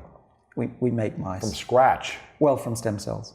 From a cell, you can turn it into a moving mouse. Yeah, that's that easy. That thinks and breathes and has a Come heartbeat. to my lab. You can make a mouse. What? We can make them glow green if we want. It's not that hard. You can take cells and they just kind of like form together and turn into a mouse? Well, we need another mouse to gestate it, but it's Yeah, it's pretty easy these days. Okay, this is crazy. You can I'm coming. I'm going to check it out. You can take a skin cell of a mouse, turn it into a stem cell, make a sperm, make an egg, fertilize itself, and make a mouse out of it. What? This is nuts. Anything's possible these days. Wow. So we engineered a mouse to have more of this SIRT1 gene. Yeah. And it was protected against a whole variety of diseases. Really? Were you injecting with disease to like test that, or just natural environment diseases?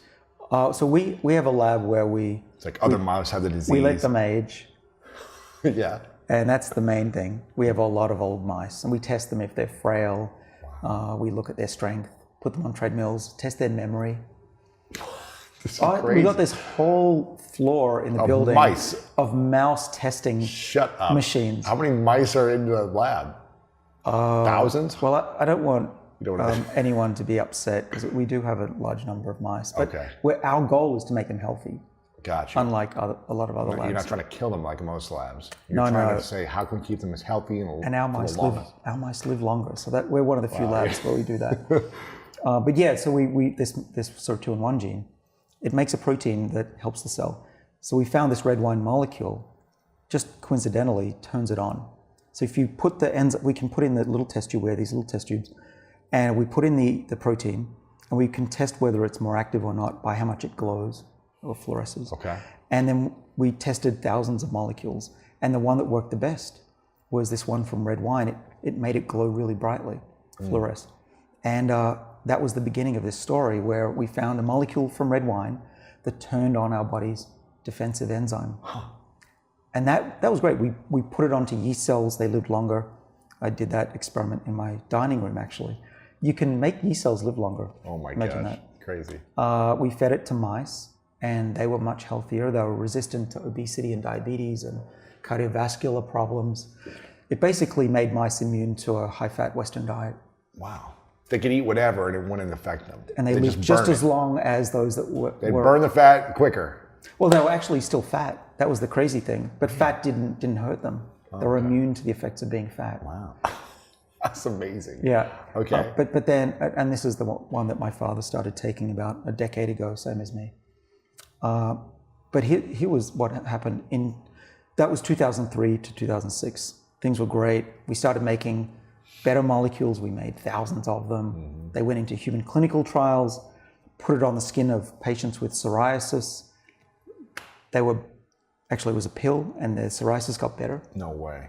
Yeah, Wow. we're on track to having a medicine for aging and diseases that are related to aging and inflammation. Wow. But then everything fell apart. Why? So in 2010, a couple of companies published scientific papers that said it's all wrong. That this molecule, resveratrol, does not activate this enzyme. This fluorescence that we're looking at in this test tube was just an artifact. It was fluorescing for other reasons. It wasn't real. And my world fell apart.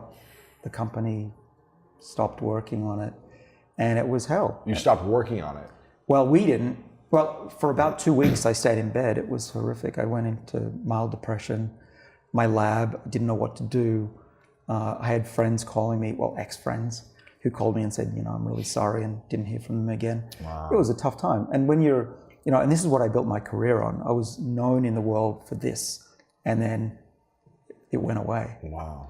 And if you're a scientist and you lose your reputation, you're screwed, because you're relying on grants and your colleagues' opinion of you to give you the money, to give you those Their grants. endorsements, their recommendations, things like that. Right. So if no one's recommending you anymore, no one's giving you money. yeah, grants dried up. I had 20 people, vibrant lab, world-leading science, top of the world, going to make this medicine. Bam. Most people left. Wow. No money. 4 people, tiny little lab. Even people in my lab said, I'm out of here. This is crazy. You're full of it. And there was one student who I had, his name's Basil Hubbard. And he said, you know what? There's something to this. I'm not going to give up. Wow. And but the other people in the lab, one guy in particular was really mean. He just said, you're working on this BS stuff, this resveratrol stuff.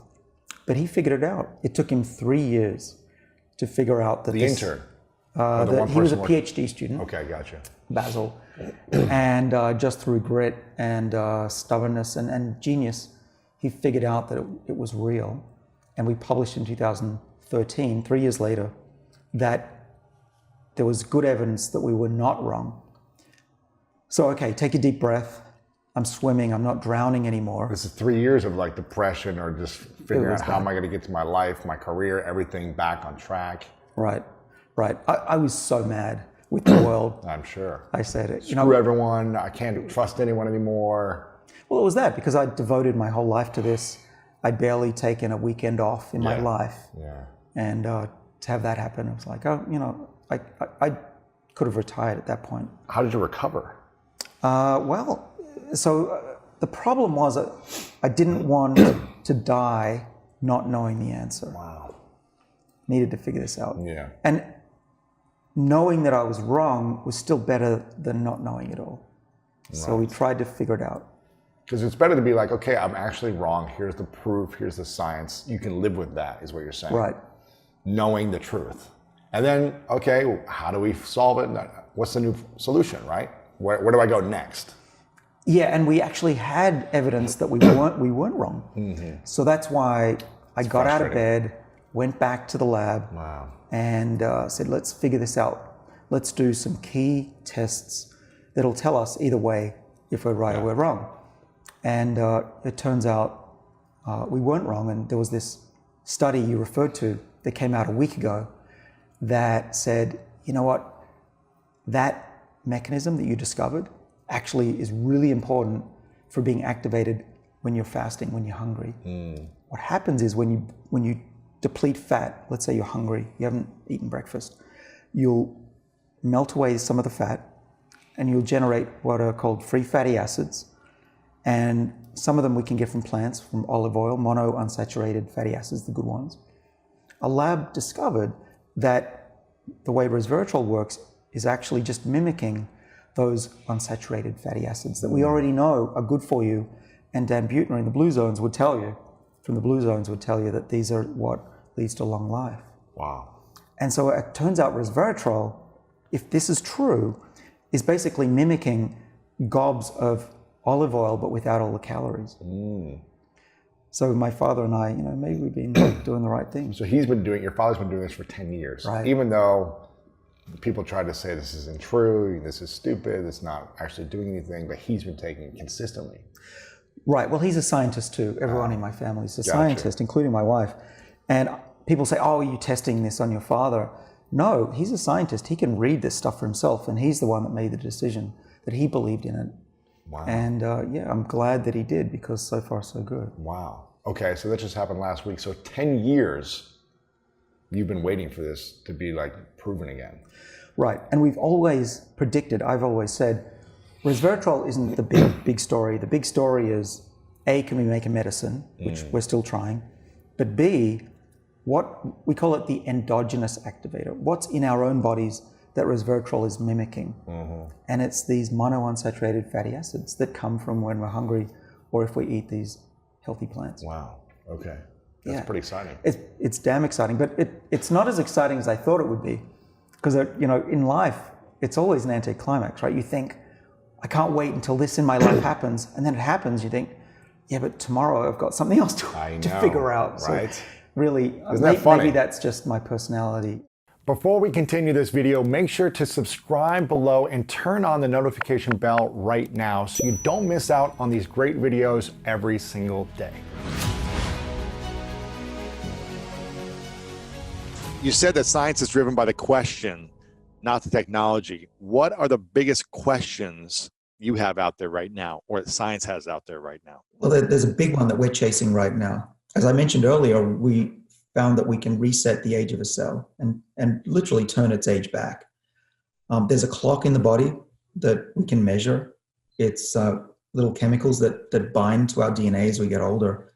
And by measuring the rate of those changes, think of it like plaque on your teeth accumulating. The older you get, as long as you don't scrape it off, the more you'll have. Similar to our DNA accumulates these chemicals. We can measure the clock. We can predict how long you're going to live based on that clock. And what we found is we have a new, currently it's a gene therapy, but hopefully one day it could be a pill that resets the clock and cells go back to acting and being young again. No way. Yeah, that's how we restored the vision of those old mice. We put gene therapy into their retina. We can reset the clock of time on our cells in our body. Well, in mice, yes, and in human cultured cells in the dish, yes.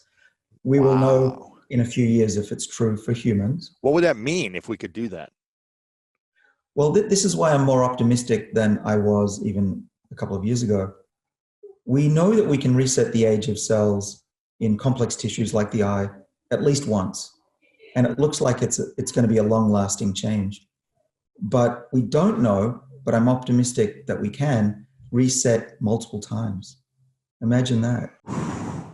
Be amazing. And so the big question that we're trying to understand is, similar to how a DVD gets scratched, how do you polish that DVD and allow the cell to read the young information again? Wow. And it's quite a big idea that our cells have a backup copy of youthful information. How do they know which of these chemicals to get rid of to make the cell young again and not go too young that you become a tumor or basically an egg cell again? We don't understand that yet. So we're trying our best. We've made some breakthroughs. We know some of the machinery that allows this to work. But ultimately, we still don't know what form this information of youth is in. For instance, it could be a new type of chemical that is added to the DNA when we're an embryo or when we're very young. And we still have it in our bodies that our cells can recognize and use that as the reset switch. It could be another type of molecule, could be a protein that binds to our DNA. So we're looking very hard for where that information is stored. And when we figure that out, then I think we can really have a good handle on age reversal. Science is fascinating. Now I know why you love being a scientist.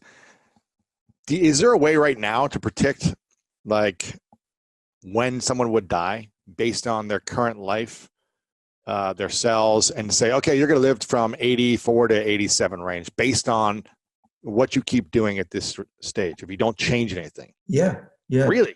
Even some companies selling these clocked tests. You can have either a swab in your mouth or a blood test. No way. It'll tell you to predict the age you're going to die. I don't know about specific companies, what they're offering, but in the lab, we can do that. A good friend of mine, Steve Horvath at UCLA, does this routinely, and he's published work that can predict within a few years of when you're going to die if you don't change your habits. And people who smoke, people who are overweight have a faster clock. There's no doubt that you can control the rate of your aging with how you live your life. What are the effects on a lot of people moving from smoking cigarettes to vaping? I feel like vaping is taking over the world right now, and a lot of teens and smokers who are saying, okay, well, this is better for me. I'm going to vape now and it's not going to be as bad for me. How bad is vaping on the body and the body's lifespan? Yeah, we don't know. Somebody needs to test that. I feel like that's going to be a big issue in the next 5-10 years. Yeah. Well, so my personal view, having a mother who died of lung cancer from smoking, is that our lungs are pristine organs. They need to be free of particles, free of foreign material to work well. They're very fragile. And putting anything foreign into your lungs, to me, doesn't make any sense. Vaping, smoking, any type of inhalation of a toxin. Right. I mean, there are fewer toxins, I understand it, with vaping, and but still we're learning that it's not risk-free. Okay, I got one final question for you. From your study of biology, do you think aliens exist? Yes. There is a calculation, a formula that you plug the variables in, and the one thing that we tend to underestimate are the number of stars in the universe. Mm-hmm. And they're actually, it's not infinite, but it's close to it. There are so many possibilities that there has to be life out there. It's a certainty. It's a certainty. Yeah. Wow. Why is it a certainty? We'll ever get to know them is another thing. You know, some of these life forms are going to be so far away that we can never communicate with them, unfortunately. But yeah, the science says they're out there. They've just got to be. The odds of them not being there is infinitesimal. Now, the problem that comes up is that just like we're learning as human beings, we tend to evolve destructive capabilities, right? The reason that we are survivors is that our ancestors wiped out the neighboring village, plundered and raped, pretty routinely. We are not necessarily good animals at this point. We've got laws which prevent people from going, too rebellious. But, deep down, we do have an evil side as a species, not everybody individually. And it's probably true for aliens as well, that they've come up the same way we have and have a bad side as well. And that leads to destruction. And it could be that every civilization eventually wipes itself out after 20,000 years. Yeah, I mean, because if a foreign thing came here, we probably wouldn't be welcoming something new, foreign, with welcome arms. We would be worried, living in fear, stress, anxiety, and to want to protect ourselves. Kind of like whatever, anytime someone settled into a new place, there was some type of worry, fear, or stress, right? Exactly. Whenever I see a human trait, my mind goes to why does it exist? And whether or not it's being altruistic and kind, or evil and a liar, or someone who commits adultery. These are all traits that have, at one point in our history, been advantageous, and we are descended from those people. But we shouldn't be slaves to our DNA. This is why we have a big brain. We should be able to choose a path of survival and kindness, where we can all live on this world and enjoy, the freedoms and the luxuries of not having to worry about food. A bunch of them that are really important: serotonin and oxytocin and endorphins and cortisol. Dopamine works on the area called the nucleus accumbens, which is the pleasure center in the brain. Push on that and you feel, whoa, I like that. Which is why my book, Feel Better Fast, there's a whole